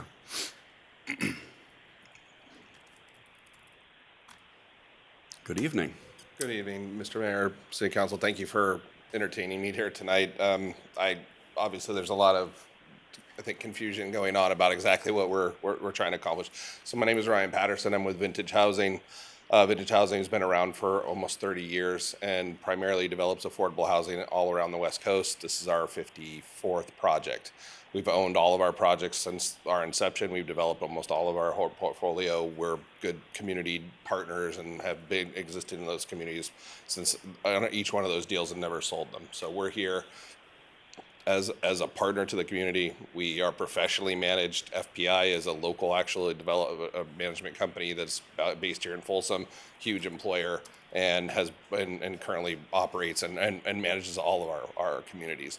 I think there's some confusion around the financing structure. The tax-exempt bond structure was created out of the Section 242 tax code, and I don't want to bore everybody here, but it was really developed for a public-private partnership to create affordable housing. And so this is a federal program. This federal program only it provides private activity bonds that are issued to each state, primarily for this housing. Sometimes you see them used for stadiums, and you're hearing about those things. But the goal was to use them for housing, and it provides a lower cost interest rate for us. But it's no different than any other construction debt. Our obligation is still to pay that debt. Our obligation is still to address the tenants, to manage the tenants, and make sure that we collect them and pay those debts. It is a complete responsibility of the developer, by the way. There's no other taxpayers, not a Folsom taxpayer, but not the state either. It's a complete obligation of Vintage Housing as the developer, and we pay the repayment guarantee. So what we are providing in order to build the affordable housing is a decreased interest rate because of the tax exempt nature of that. And what we offer is lower cost housing for your seniors. This particular project is 100% affordable, and it's 60% of AMI, meaning we're providing not just low, like 100 to 80, but very low, and I think is the correct term. So 100% of this project will be 60 or 50, allowing for a lot of the seniors who are on fixed incomes to have a place to live. You will be providing a significant need for your community, and I think that what we're building is a very good product. I think it fits with what's happening here in Folsom, and we're happy to answer any other questions, but again, we plan on being long-term partners here. Thank you very much. So I have a question, Ryan. Is this your first project in the Folsom area or the Sacramento region? It'll be our first project in Folsom, but not our first project in Sacramento. We have Roseville and Elk Grove, and we have also Rockland. Okay, so a question that I think that is a concern, and I'm going to assume this is a question of some of my neighbors, and by the way, I am a neighbor in this development, is it came up as the use of the funding. And the feds, the state of California, have made it easier for developers to be able to create affordable housing, because that is one of the greatest things we have in terms of housing in California. So it's using this funding to build this. But my question is, this is very common practice with other affordable housing, and maybe Pam, this might be a question for you because you might be more aware, but it's very common practice to go through this process for the funding when it comes to affordable housing. Is that correct? Issuing the bond through, what is it, multi-housing revenue bond? Yes, in the state of California, there's a couple of different issuers. Sometimes the city acts as an issuer on their own, in San Francisco and LA often act as their own issuer.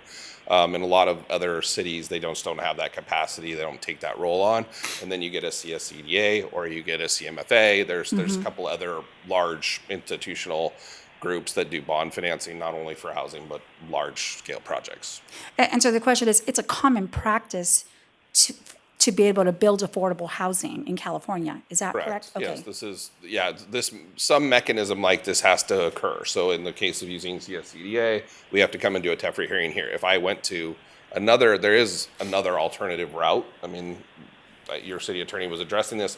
There's another way that I can circumvent this, but that's not what the goal is here. The goal is to present the project to the city so they know what we're trying to do and that there's interaction there. There's alternatives. I can go straight to the state because they want affordable housing, but it just takes longer and it's just not the preferred mechanism.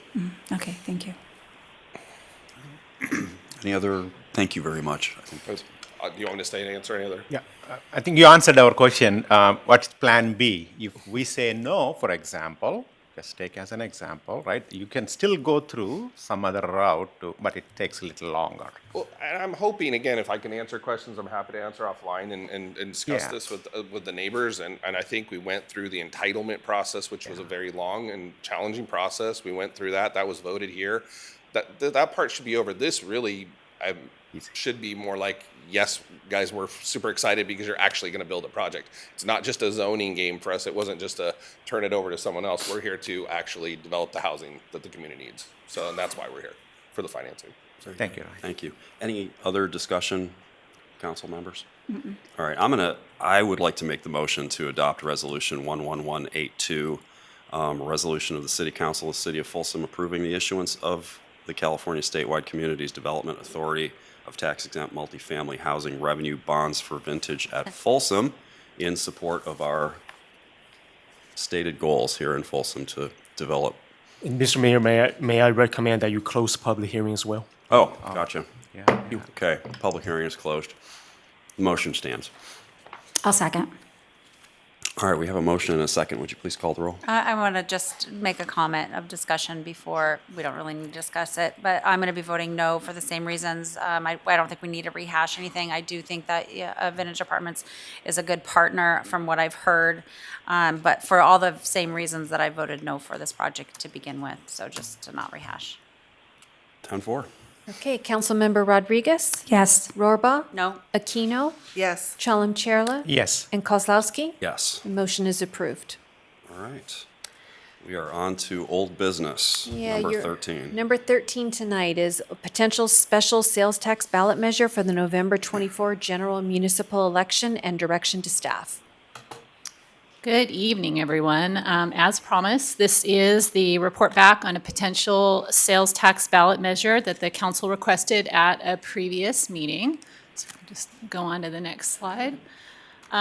Just a quick refresher as to how we got to this item tonight. As the council and many in this chamber and out in our community know, staff has brought multiple presentations to the city council for over 4 years that relate to tonight's topic.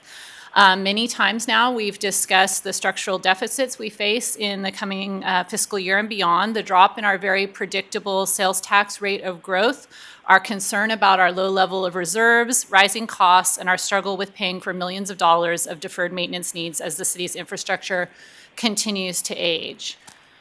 We've discussed that the council prioritizes public safety, and over 50% of the general fund budget is appropriately dedicated to public safety. We've also discussed that there are huge needs in every department, which I was alluding to earlier during your discussion of the strategic plan update.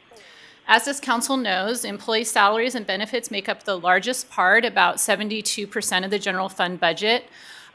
We've raised that in some cases we're facing recruitment and retention concerns in job classifications as we seek to compete in a job market with jurisdictions who have much more robust reserves and also more expansive revenue options, including local sales tax measures, than we do. We brought consideration of a potential general or special sales tax measure to the City Council both before the 2022 election and also now again before the upcoming 2024 election. Most recently, at your January 9th City Council meeting, City Attorney Steve Wong brought drafts sales tax measure language to you. And at that meeting, we were asked to return to you at about this time for your further discussion on a potential special sales tax measure. Meanwhile, community members have been working to gather sufficient signatures to qualify a local special 1% sales tax initiative for the November 2024 ballot. I want to be clear for those that are watching or listening tonight that the community initiative is not by council direction. To date, the council has not yet provided direction to place a sales tax measure on the ballot. The direction has instead been to return with the discussion, and that's what this agenda item is all about. Next slide, please, Stacy. So let's start with where our sales tax rate is right now here in Folsom. Folsom's cumulative tax rate on retail sales currently stands at the base rate of 7.25% of the purchase price, plus an additional 0.5% for the Measure A transportation uses, for a total of 7.75% of purchase price.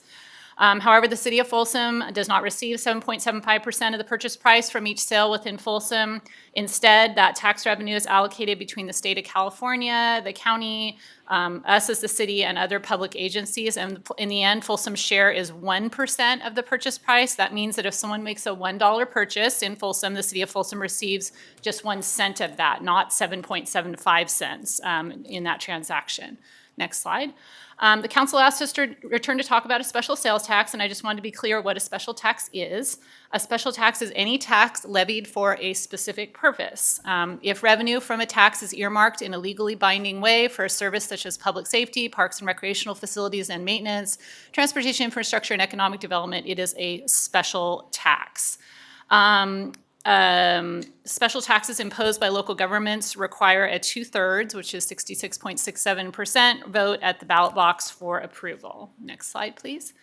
The revenue from a special tax can only be used for the specific purposes laid out in the ballot measure, and using it for any other purpose would be illegal because it would thwart the will of the voters. As I've said in previous presentations, as an example, if the ballot language for a special tax said that you were going to fund, A, B, C, and D, and you just filled and filled and filled those coffers to the point where they really had no other needs, the council could not shift over and just fund need Q, because that would be impermissible with a special tax. A special tax would benefit the functions and departments that are called out in the ballot measure, while other functions and departments would be left to use only non-special tax revenues that are not constricted. This could result in a fairly dramatic shift in how the city's traditional allocation pie is cut, and that's the pie we were referring to earlier in our conversation. Next slide. The Revenue and Taxation Code authorizes cities to levy, increase, or extend a transactions and use tax for specific purposes, subject to approval of at least 2/3 of the city council and also 2/3 of qualified voters who are voting on the measure. So, how much would a new 1% revenue measure bring in? A 1% local sales tax would generate approximately $29 million per year until and unless repealed by voters. If a 1% sales tax measure passed in the November 24 election, collection of the proposed tax would begin the following spring on April 1st, 2025. And of course, that would not be the full $29 million on April 1st. It would be collected every month thereafter and reaching about $29 million after a year's time from April. Just a reminder that if voters were to approve a local sales tax measure, 100% of the revenue from that measure would go to the city of Folsom.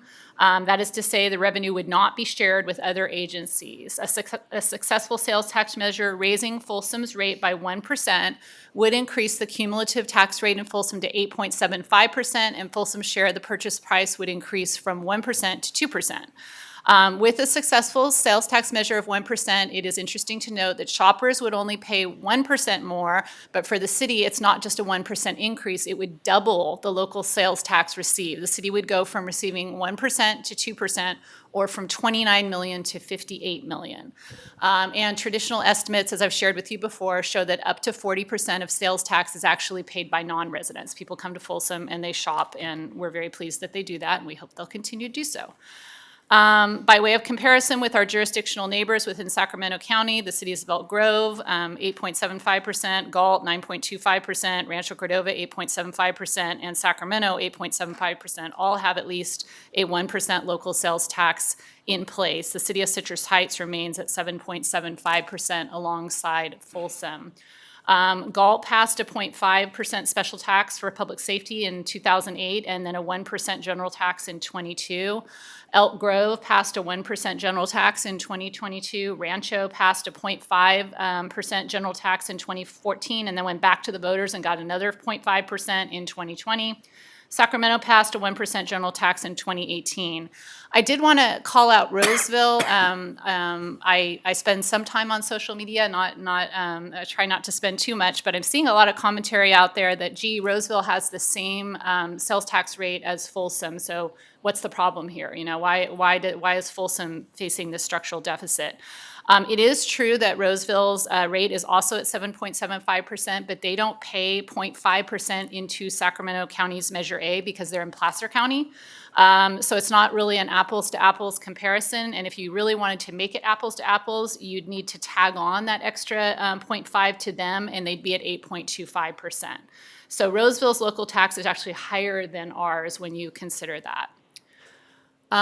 Here is the special local sales tax measure language that Mr. Wong brought to you in January, and you asked us to bring it back, so here it is. As you'll see, it still has a few blanks there in yellow for your consideration and discussion. If that is your desire, I will just read this aloud.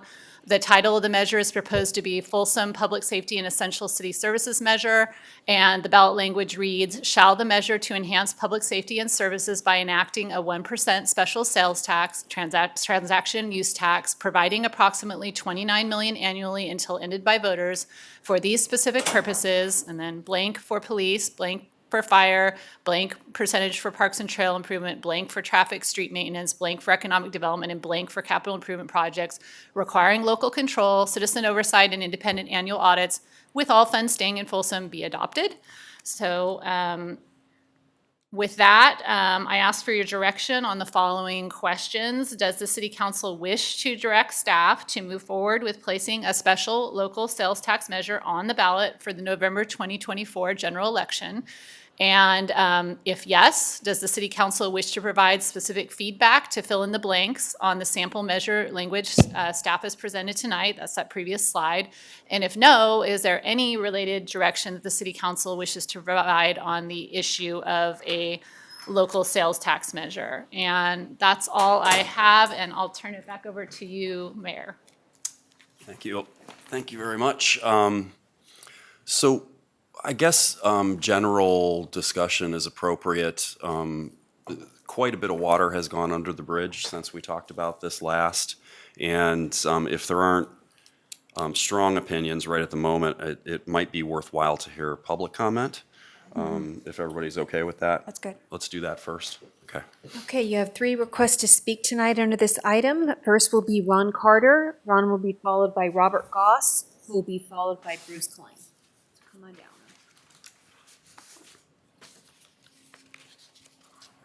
This one at the podium's best, if you don't mind. Thank you. Thank you. Good evening, folks. My name is Ronald Carter. I ran for city council here, a few you may remember, some years ago. I'm opposed to the city council, or strike that. I'm opposed to this tax increase. I've had small businesses. I started out at 12 and a half years old working in pastry shops in the San Francisco Bay Area. I'm 70 pretty soon. And I don't think throwing this money at what I'm hearing here tonight is proper and acceptable. I don't believe, from what I know, I'm a little bit out of touch probably. I tried to stay out of politics. I can't do it. I've got to come back. So with that said, I think I'm very good. If you can run, I owned bakery delis. I owned 8 of them. And when I look at budgets, I'm looking at manufacturing products, I'm looking at advertising, I'm looking at a lot of issues to make just one of those stores work. Focusing back here tonight, if this money could go to law enforcement, I've talked to a lot of officers in Folsom here recently and over the last couple of years. When I ran for city council, there were 60 sworn police officers in this city, 60. Now I understand, if what I'm hearing is correct, we have 79 sworn officers. No, that's not enough. With all those buildings south of 50, I would say we need, with FBI statistics, we need about 8 to 10 more sworn officers in this city. If we can get that 1% earmarked for public safety, law enforcement, we need it. With the decaying moral turpitudes of people that don't believe so much in law and order, there's too many reckless people on the streets today. Defund the police department. I wholeheartedly oppose that. But I think if we could say, hey, we're going to take this 1% and put it into law enforcement, administration of the public safety, that's what we need. We don't need, I think all this other stuff, balancing the budget has been done poorly. No offense, ma'am. I think you're doing a great job here tonight, but I don't think this city has budgeted the money too well in the last 10, 12 years. And I think so we need to readdress it. We need to get, if we can get it, like I said, I'm all for it. Ron Carter approves the 1% if it is earmarked for the law enforcement. The funding for the community safety, we need it. I do appreciate the courtesy of this council listening to me. But I think that we need to stay focused. We need law and order. And the police officers, law enforcement folks I spoke here in Folsom, a lot of them are struggling. They come right out and tell me, I mean, they're having a hard time. We need public safety here. And more so when you have the homeless folks. Anyway, respectfully, I thank you all. And by the way, one last thing. I am totally opposed to $425,000 for Johnny Cash, whatever that is all about, in some kind of art. That's absurd. That's actually a grant we received, just to But I just looked at that. You got to call Gavin Newsom about that one. Yeah. I would say, I know what I'd like to do with him, but Thank you very much for thank your you folks comments. very much Yeah. for your courtesy, and God bless you all. You've all done a very concerned business here tonight. You've kept the peace here for one thing. Anyway, thank you very much. I'm Ron Okay, Carter. our next speaker is Robert Goss, who will be followed by Bruce Klein. Good evening, Mr. Mayor, members of the City Council. Robert Goss here, co-chair of the Folsom Takes Action Committee, advancing the Citizens Initiative for the 1% sales tax. I'm here just to give you an update of where we are, because we've been at this since last December. So we are about only 10% away from our goal of collecting adequate signatures to qualify for the November ballot. We are above 7,100, give or take, so we only have about 10% to go. We anticipate delivering to the city clerk all of the signed petitions before the end of the month. Unfortunately, she won't be here to receive them. The deputy clerk will do that. It's just a bummer because she's been guiding us on this effort so far. Once the clerk has verified the raw count, those will be transferred to the county, and we do expect the county then to take about 30 days. We understand those are business days, not calendar days, to complete the verification process, which we expect to hear back in June, approximately. So to date, just the committee, I think you all know that we have hired a contractor to help us with the signature gathering, but just to date for the committee purposes, we estimate over 8,000 people as a committee to get to where we are. Of that 8,000, I like to use the one-third category because we have about one-third what we call the hard nose. They're people that are just not interested in additional taxes, and we do understand the sentiment. We do talk with them and explain what's going on. On the other hand, we have another third that love Folsom. They believe in this town. They moved here for all the great services, the amenities, and the Folsom, the 95630 experience. They're an easy signature to gather. Then there's the middle. We have to talk with them. We have to explain it.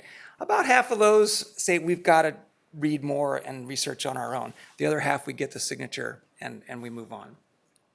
But what I'd like to share with you is some of the comments that we've heard from the street, what we've heard out in the community. There is some frustration, some distrust, and even some anger. I will say it's my opinion that is not directed at the city council and the city. Principally, that is directed at the state and the federal government. In that same category, there is no interest in a general tax. We're not talking about that, but just want to confirm that. Secondly, there's a lack of understanding out there about how this works. I mean, we're all in the bubble. Those that have come before you, we all believe this or breathe this and understand it. But there's a lack of understanding about the general fund revenue sources, Melrose financing. Some people even believe income tax comes to the city of Folsom, and we of course know that it does not. There are growth concerns out there. You've heard a little bit of that tonight about Folsom Ranch, affordable housing, apartments. I'm not passing judgment on that. It's just things that we hear. I think I would categorize that as change. There's concern about change. Robert, you need to come to your final point. Will do. Finally, we do hear there is appreciation for the quality neighborhoods, the safety, and the amenities in Folsom. A couple of meetings ago, we heard comments from the podium suggesting that the city has a spending problem as opposed to a revenue problem. We, as the committee, we understand this issue. We believe you do indeed have a revenue problem. That's why we're I doing this. appreciate that. I got to cut you off right here because I've been trying to be strict on the 3 minutes. Thank you. Thank The you last very thing I much. would say is our measure, the citizens measure, will provide $11.6 million to the city for public safety. Thank you very much. Okay, our next speaker will be Bruce Klein. Bruce, I'm trying to be strict about the 3 minutes. I will be brief as I always am. I don't want to chase Mr. Carter away and then Thank you. have you guys ramble. Haven't started me yet, have you? Good evening, Mayor, members of the council. City Manager, thank you very much for once again pointing out the structural deficit, explaining it to the public. We direct people all the time to listen to the manager's points that she's been making and making and making. It is very clear that we do not have revenues in our community to provide the services that we want to provide them now, much less enhancing the services that our residents need, like Mr. Carter's addressing officers. You have two pieces of direction here tonight. I'm going to address the second one. Our measure, we will submit signatures for you. It will come in. We will have a measure that you will have the opportunity to see and that the voters will have an opportunity to vote on. My concern is relative to number 2 is that you need to provide your direction tonight to the manager to direct staff to get moving relative to an educational campaign.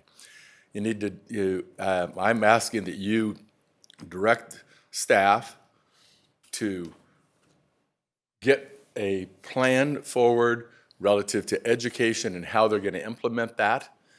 I ask that you also include the outreach and all the things that you want the manager and her staff to do. Second, you need to get proposals to have a consultant to assist staff because it's unrealistic to believe that staff can handle all the outreach that's necessary on a tax measure. It's by themselves.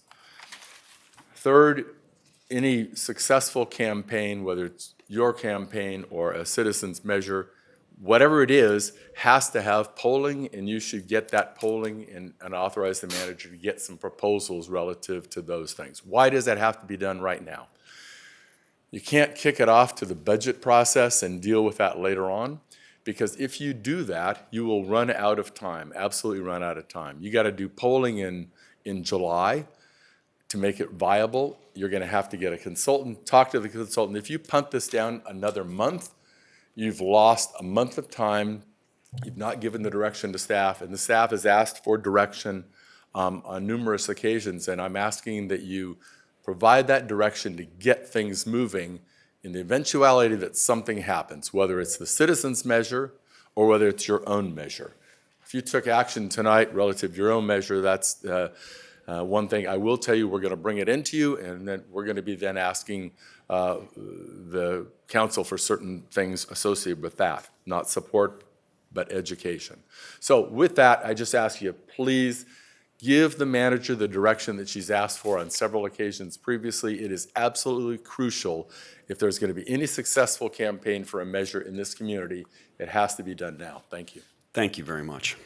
All right. No, you went 10 seconds over, but nice sentiment there. Everybody went a little bit over. It's okay. All right. Well, bringing this back to the council, just for my part of this, the alarm bells for the way that our sales tax revenue and tax revenue in general were trending started going off almost the day I got one of these chairs. And we have seen this coming bit by bit by bit over the course of the 5.5 years that I've been here, and even before that, I think. And the revenue projections from year to year kind of fluctuate a little bit, but the trend has been consistent that tax revenue is not growing as fast as it once did, and expenses are growing faster than they ever have. Okay, so we are in a situation where, to your very fine point, if we want to supplement the work that the police department does, we have to have a revenue measure. It's an extraordinary challenge. So we have kicked around the idea of special versus general. We have kicked around the idea of different values. We have kicked around percentage allocations. And I think that, for my part at least, having, been asking for us to take these steps for the last, 3.5 years, we've reached a point where we have a citizens initiative that generally does a good job of reflecting the way that we split up our city budget as it stands. It provides money for all of our principal, departments that we need to get on a stronger footing, including police, including fire, and principally them. And if we were to haggle through a discussion of a sales tax measure also placed on the ballot directly by the city council, I think we end up confusing people terribly. A single measure on the ballot with a proper education program is in fact what we need at this stage. The Citizens Initiative is so close to qualifying for the ballot with signatures that it seems inevitable that they will. So for my part, I think the discussion of us placing a measure on the ballot is, at this point, kind of moot. And I am actually for asking the city manager to put together an education program so that we can, help let everybody know that that middle group of people that need to hear all of the details. The city's in the best position to provide that education to everybody, and I'd like to see us go forward doing that. I think that, the next question and, what we've bandied about this evening is, okay, great, where does the money come from? With respect to our Parks and Rec department, I think we need to look real closely at the capital budget for Parks and Rec, and that would be a place to draw some funding to do an education program that's robust and appropriate to the task at hand. So that's my thoughts on this. I'm absolutely interested to hear everybody's other comments. So, just when you mention educational, I have, before I got elected, I sat in the chambers for about 3 years before, when I was curious about what was going on with the city of Folsom, because I was a fairly new business owner and I started getting involved. So I think now it's been about 6 budget cycles that I've been involved in. And for anyone to say we have a spending issue, in my opinion, you don't know what you're talking about, because we don't. What you don't see are the significant financial needs that are needed in every single department. And the one that really stood out for me last year when I was mayor and I got deep and I became good friends with Mark were the capital improvement project needs that residents don't know about. And it's in the 20 million, if I remember, $20 million of capital improvement needs that right now everything looks great out there. But when things begin to crumble, people are gonna start having an issue, because the quality of life that we're used to is all of a sudden going to start to change because we don't have the revenue for it. Now, I am not a tax person. I was an absolute no way, general tax, don't talk to me. But I would support a special tax that handle the problems that we have.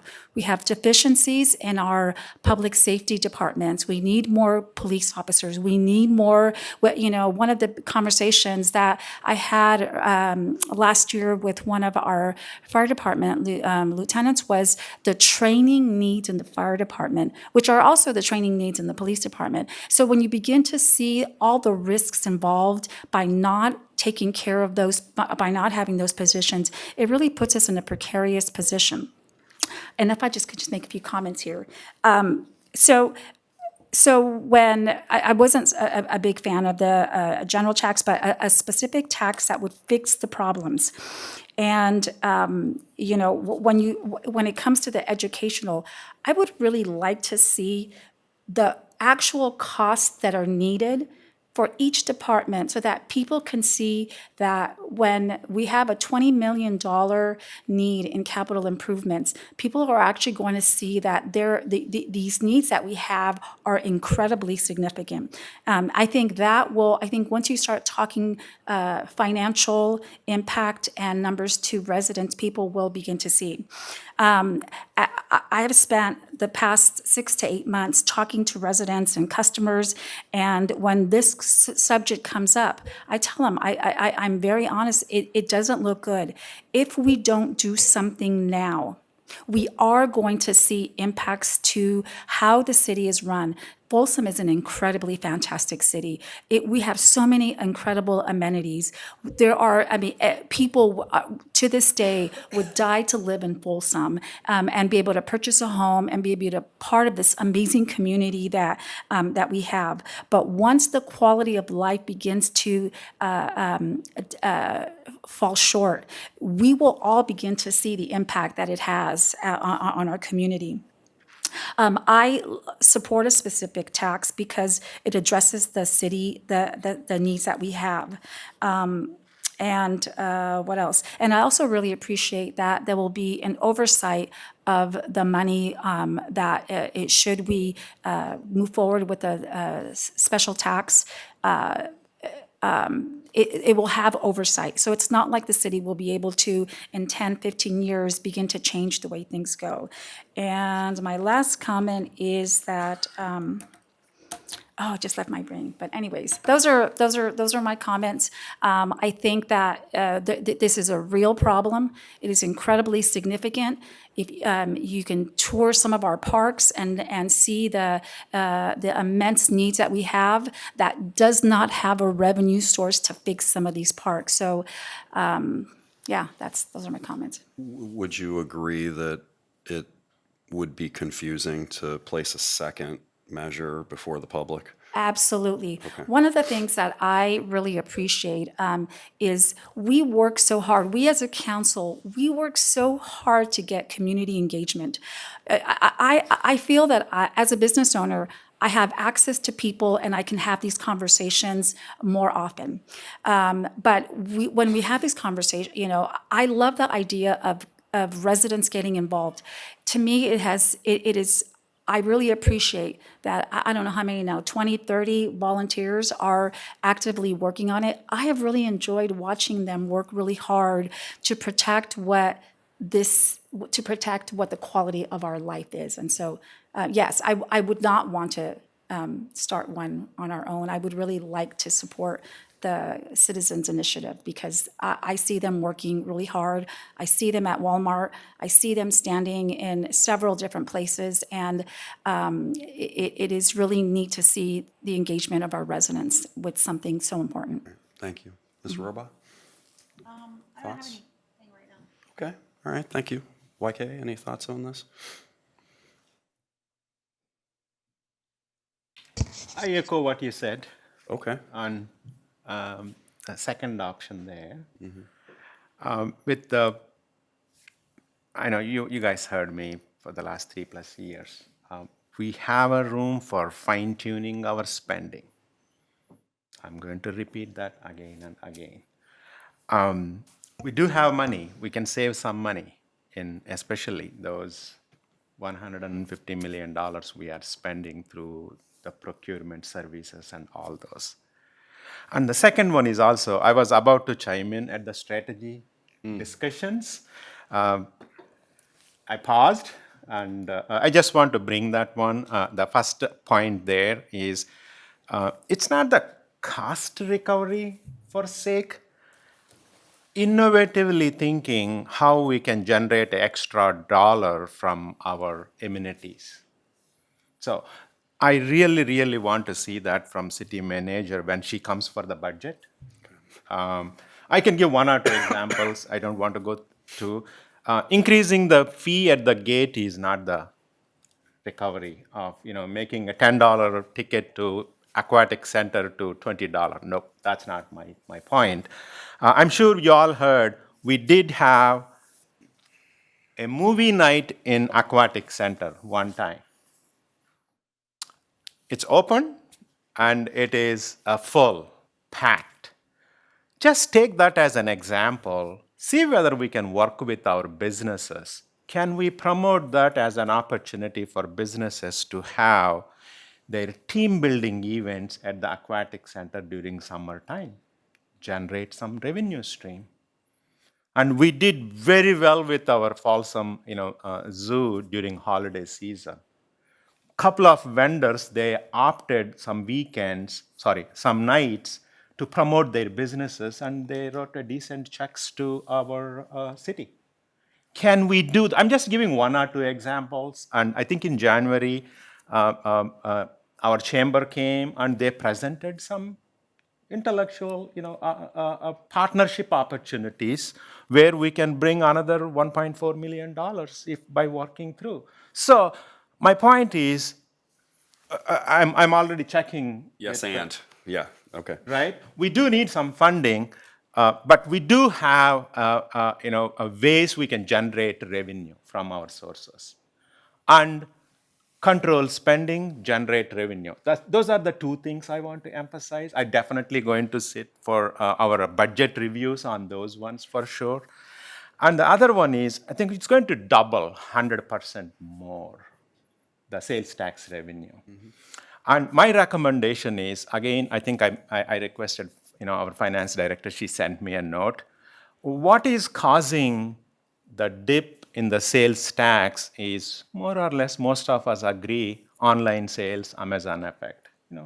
It's predominantly, we as a city, our team has to drive the campaign shop local. Yes, chamber did it. I see the boards, but that's not deep into the people's mind. Those are the ways, and with those generating some extra revenue, we don't have to go for full 1 cent sales tax, whether it is city-driven or even residents-driven. It's a half a cent is a happy medium, and at the same time, find the fine-tuning of spending and generate extra revenue from our resources and understand how we can shop local. Those are the three things with a half a cent is my point. And to answer your question, I know you're going to ask me this. Yes, putting 2 sales tax measures on the ballot is not a viable thing. We will confuse people like anything. And helping the citizens who are driving this one, advising anything within our do's and don'ts limit is more appropriate. Okay, thank you. Madam Vice Mayor. I agree that a second one would be confusing. As far as giving the city manager direction on an education campaign, I do think we have existing communication resources at our disposal already, and I think we can utilize those now. But as far as directing any spending on an education campaign, I do think that needs to be part of the budget process, because we're going to have to make a lot of tough decisions as it is, and we need to, I don't want to consider one-offs. I want to consider that all at the same time. So right now, we could be doing things to educate folks via our weekly email newsletter, our quarterly newsletter, I think it's quarterly, that's mailed to everybody, Facebook, social media, all that kind of stuff. Okay, is it fair to say, though, that we need to give the city manager direction to establish what the program of communication would be and then grow into what we can afford to do? Yeah. Okay, all right, because I think the comment was made earlier that if we don't start now, we hamstring ourselves. Yeah. There's a, strange as this sounds, there's almost no time between now and November as it relates to educating the public on something that's extraordinarily complicated. So getting started now is our only choice. And not to say that we haven't been educating them. Part of this discourse that we've done has been leading up to this, and we've talked about a lot of the aspects of this, and the work that the Citizens Initiative Group has done to ask that question.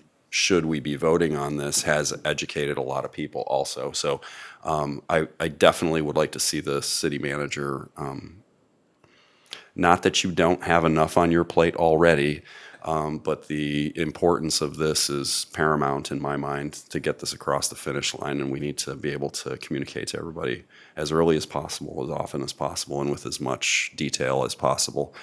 So I guess, should we need a motion to like make this more succinct? I can probably do that. You probably should for something of this magnitude, sir. All right.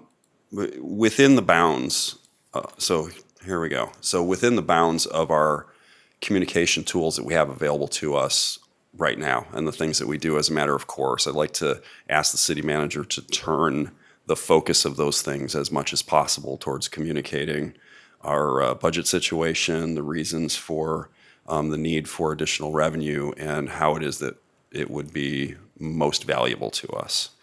And then as you develop the budget, I'd like to have us at the early, when we have that first budget presentation, have a discussion in parallel as part of the budget discussion on what additional resources make sense to try and put towards an education campaign from that point forward. Does that seem fair? Okay. That's my motion. And just to tack on that the city council won't be, unless circumstances change, we're not entertaining putting our own measure on the ballot in November. Okay, you need a sec, I'll second. Okay, all right. Mayor, that's the second one, right? We are doing there. And additional comment. Effectively, yeah, it's no at this time and related direction. We want to make sure. So, I'm a little bit confused. I don't think I'm confused, but, so no, as of putting our own measure on. yeah, That was I clear. structured my motion in reverse. Can we take those two things separate? Because the next one was about the budget. So no about continuing our own measure. So Or that's fine. my motion is simply not at this time, unless, because circumstances could change and we might have to revisit this. Correct. Okay? It's not been put on the ballot yet, but I see no reason for us to try and pursue a parallel path. Correct. At this point, because it would confuse people. So, no. Okay. You want to just isolate it that way? Yeah. Okay. Do I have a second? That second. Okay. Second stands. All right, let's vote on that. Councilmember Rodriguez? Yes. Rohrbaugh? Yes. Aquino? Yes. Chalem-Chella? Yes. And Kozlowski? Yes. All right. And then second motion is for the city manager to develop a plan with the communications team to use all of our current pathways for communicating with the public and direct them towards communicating the need and purpose of additional revenue to the best of their ability. And then as part of the budget process, to consider what additional resources might be needed and where they'd come from to follow that through to November. I'll second. Okay, we have a motion and a second. Any discussion before we? Yeah, it's fine the way you worded it, it's clear. But I'm not sure I want it to be a part, I would direct her to put it as part of the budget. I would like to see the plan with using what we have now within our means, as Vice Mayor Aquino had stated. So for that reason, I would say no. Okay. I mean, I'm saying use all those means ASAP, and let's talk about additional funding if that seems necessary as we go through the budget process. That was the intention of the motion. If I'm understanding you correctly, yes, use all our means that we have, but then bring a plan back that says we're going to do polling and 3 mailers and this, and it's going to cost this much money. For us to consider. Right. Yes, that's precisely it. Yeah. Yeah. Okay. And that plan is brought at the same time as the budget? So I'm understanding. That was the recommendation of the vice mayor, and I think it's probably wise, given the constraints of the budget. And we're talking about money that will have to come out of next year's budget effectively, right? So, okay, does your second My stands? second stands. Okay, please take the roll. Councilmember Rodriguez? Yes. Rohrbaugh? No. Aquino? yes, understanding that she's going to bring us back something and we're going to consider, are we going to say yes to spending that money? She's bringing us a plan. For us to consider. Yes, yes. Okay, and Chalem Chella? Yes. And Kozlowski? Yes. The motion approved. All right, fantastic. Is that adequate, or do you need something more? Okay, great. All right, last item, new business, and thank you very much for making this suggestion. This one should be straightforward. Okay, our last discussion item this evening is new business item number 14. This is ordinance number 1343, an ordinance repealing chapter 9.64 of the municipal code pertaining to trespass. This will be introduction and first reading of the ordinance. Good evening, Mr. Mayor and the member of the City Council. There's a lot on my mind. I want to say a lot of stuff, but not on this item. For this item, my name is Stephen Wang. I am the city attorney for the city of Folsom. Chapter 9.64 of the Folsom Municipal Code was enacted almost 60 years ago pertaining to trespassing. And it requires business owners and operators to do three things before a misdemeanor citation may be issued for trespassing on their business premises. One, they got to issue a notice in writing. Two, they got to sign the notice. And three, they got to personally deliver the notice to the trespasser. And then the notice has to contain a number of different items, including the description of the premises involved, the name of the trespasser, or the description of the trespasser, the reason for requesting the trespasser to leave, and a statement that remaining on the premises after giving a notice shall constitute trespass, punishable as a misdemeanor.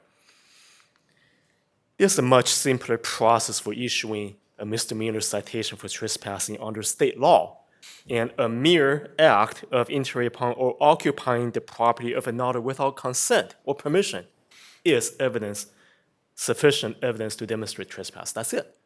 So with that, staff is recommending that the City Council, following Madam Vice Mayor's recommendation to repeal Chapter 9.64 of the Municipal Code. Happy to answer any questions you may have. Any questions? No questions, but if there are no questions, I'll go ahead and move ordinance number 1343. I will second it. All right, please call the roll. Okay, council members Rodriguez? Yes. Rohrbaugh? Yes. Aquino? Yes. Chalem Chella? Yes. And Kozlowski? Yes. All right. Council requests for future agenda items. Rosario, anything? None. Anna? Good. YK? Mayor, I know next 2 months is going to be very busy with the budget, Yeah. right? Maybe in July or August, I request this school funding in collaboration with the school district. Okay. Please consider a community workshop or here, whichever is feasible under. There's so many ifs and buts here. School district is going to split or not, funding is not. There are so many things. So just a discussion of what the school district is undertaking, or do you want to discuss how the city might intervene? City might intervene. How we as a city of Folsom, even though we don't have too much authority on school board, we are not promising, but our builders are promising. High school is coming there, middle school is coming there. It's at the end of the day, it is a Folsom thing in residents' mind. Gotcha. Okay. Got to help them to clarify, where the funding, how it is, whether with Rancho Cordova or without. It's not that. It's Folsom. Well, can I see if this helps clarify a little bit? What I would want added is discussion on the debt service if it's split, how it would affect Folsom Ranch with the two elementaries there, where the service center would go, and those are numbers we can get from the school district. But then it's driven by our discussion. We can add that one too. Yep. Very Makes good. sense. It's for after a budget season. We got to plan ahead. Elaine can tell school board maybe in July, August when up. Thank you. All right. Very good. Anything? All right. City manager's report. Thank you, Mayor. About 10 days ago, we learned that our fellow city colleague, Terry Hemley, passed away after a valiant battle. I am thankful she is finally at peace, but heartbroken just the same. We are so grateful to Terry for her years of service and friendship to many of us. Terry was our financial services manager. She served us for 18 years. I personally worked very closely with Terry throughout my career here at the city, and she was unfailingly kind and expert in guiding me through all things budget. She used to sit right there, and I miss her. She was a brilliant behind-the-scenes city hero who never sought the spotlight she consistently deserved. Our thoughts, prayers, and hugs are with all who love Terry. Mayor, I would respectfully ask that we adjourn the meeting tonight in Terry's honor and memory. Thank you. Very good. Okay. Council comments? Anything? I just want to, my heart goes out to the family of Terry Hemley. And again, I just want to encourage residents that during this budget process to get involved, provide feedback, to really understand the position that the city is in and how resident engagement is very important. And that's it. Thank you. Anna? Yeah, so last meeting I was not here in person. I was at the ICSC conference, which is International Conference of Shopping Centers, but it's retail economic development driven. Luckily, I was able to go with a Choose Folsom economic development person and another great advocate for our city who is also a in the industry. We met with, I think, 9 people in one day. It was like speed dating. It was so fantastic. We're going to be meeting with our city manager and hopefully our community development director in the next week and a half and discuss about 4 or 5 options we think that we could move forward on and kind of just start a conversation, continue the conversation that we had in our meeting. And thank you for all the materials that were provided at that conference. And thank you for allowing me to call in to the meeting last time. It was a good meeting to be in my hotel room. No, I'm kidding. It was fun. I do want to say that we have Coffee with a Cop and Parks tomorrow in my district, but it's open to all Folsom people at Pete's Coffee at 3:30 to 5. Our police chief is graciously going to be there, and our Parks and Rec director is also going to be there, along with a few from their department. I am sure they're each going to be talking about their department, and I'll be answering any questions as well. So I'm really looking forward to that community event. So again, it's tomorrow, Wednesday, April 10th at 3:30 at Pete's Coffee on 12 something by Blue Ravine and East Bidwell. Most people will know where it is. And then I do want to say my heart goes out to all the city staff that have connection or relationships with Terry. To her, so all her colleagues and to her friends and her families. I did not know her, but I did hear great things about her. So my heart goes out to you too, Elaine, for working with her for so long. So I bless her family and her friends. All right. YK? I'll start with the same note for our loved employee, prayers. I attended the Parks and Rec meeting, commission meeting, I think earlier this month. It's a wonderful discussion, how even though I was there once upon a time on that Parks and Rec, the most, important one I liked, how we can get funding still to finish Johnny Cash Trail, not from taxpayers' money. The public-private partnership and how we can reach out to various groups. It was very, very interesting because we are building so much on the healthcare side in our town, tapping them. Kelly was there. She was graciously driving that one with a Tom, and all commissioners were so innovative in their discussions. I loved that one. And I still put my request as, think when we are planting a tree about bringing some colors to Folsom. It's always, I'm driving in various ways as well. And the other one, I got an invitation to go to our model UN, conference. It's a little one from 2 high schools, 2 middle schools. They're all Folsom kids. I didn't professionally dress up. I usually dress up, but not for that one. I totally forgot. They were all like delegates at the UN. And they were bringing the topics and they were discussing. I tried to chime in few things. I truly enjoyed the most important one, how they are debating how to solve the problems.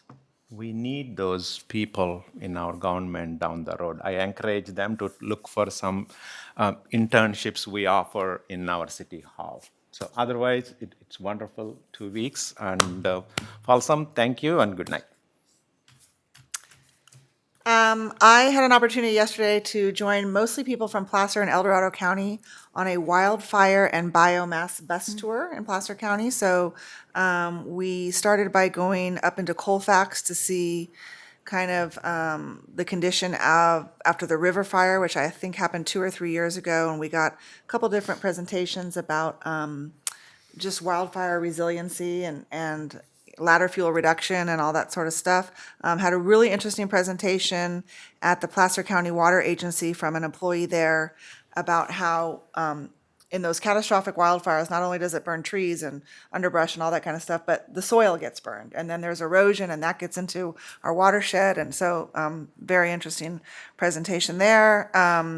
We also went over to Sierra Pacific Industries, which is a very large, I guess you'd say sawmill in Lincoln, where they bring these logs out of the forest and turn them into 2x4s and other things. So really interesting, and they're also bringing out this biochar and stuff from the forest. So anyway, just a very, very interesting day. And also, I will just echo my colleagues' comments that thoughts and prayers are with Terry's family and also to our finance department. I know you miss her incredibly, but you also have very large shoes to fill. So thank you for all your work.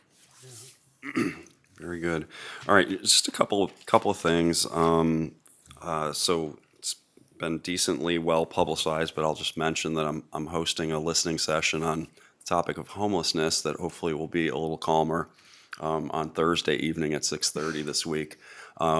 Just as preface for anybody that's planning to come that evening, the objective is not to rehash the problems of homelessness. It's intended to be an opportunity for us to brainstorm and catalog ideas of what we would like to see city departments or public safety or our own selves do more of or less of or do differently to try and make our city feel safe like we'd like it to, and to try and address homelessness. So that's the purpose of that, 6:30 on Thursday here at the community center. Earlier, at the end of last week, I was at the SACOG board meeting, or at the land use committee meeting for SACOG, and we had a presentation by the staff there on a kind of middle path. There's been under development a blueprint for development throughout the 6-county region that SACOG represents, trying to come up with a pathway of land use planning that will give us a chance to meet the air quality requirements that the state has for our region. And that's a pretty challenging, tall order. But the initial pathways, if any of you were at the big workshop that was held here at the community center about a year ago, there were sort of 3 major pathways, and they were broken down in the simplest way, just as a lot of infill, some infill, a lot less infill, right? More greenfield, kind of middle of the road. So it was kind of the 3 bears thing. What has come to the fore through a lot of discussion by the board and staff is that there is actually kind of a different Goldilocks scenario potentially that recognizes that fully developed communities that have all of the services that you expect, along with the housing that gets built, the more concurrently we can have those things happen, the less people actually drive outside of the area and the lower their emissions footprint is. And that is really well depicted just in the color coding of what people's average vehicle miles traveled are for our South of 50 development. Right on that map, when you get a chance to see it, Folsom is all color coded. And as you could imagine, the people that kind of live at the core of Folsom drive less than anybody else because everything's right there for them. But the people south of 50 drive less than you might expect because they can just zip across the freeway, provided there isn't crazy traffic. But anyway, so having services develop quicker is potentially a policy goal if we go down that pathway. So I just thought I'd bring that up because it's an interesting thing to consider. And then just a couple of really great fun things I got to do over the weekend.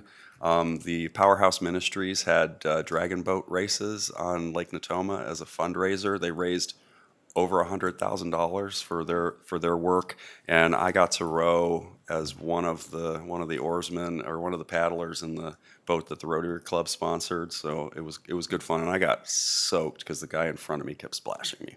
I think on purpose. And then lastly, I have never seen an Eagle Scout with 52 merit badges on the day that he received his Eagle Award. There's a Folsom High about to be graduate named Trenton Klebowitz who has decided to join the U.S. Marine Corps Reserves, and I awarded an Eagle proclamation to him on Sunday. So congratulations to him and his family. And I will, in fact, close our meeting in memory of our financial services manager, Terry Hemley, who will be terribly missed. We are adjourned.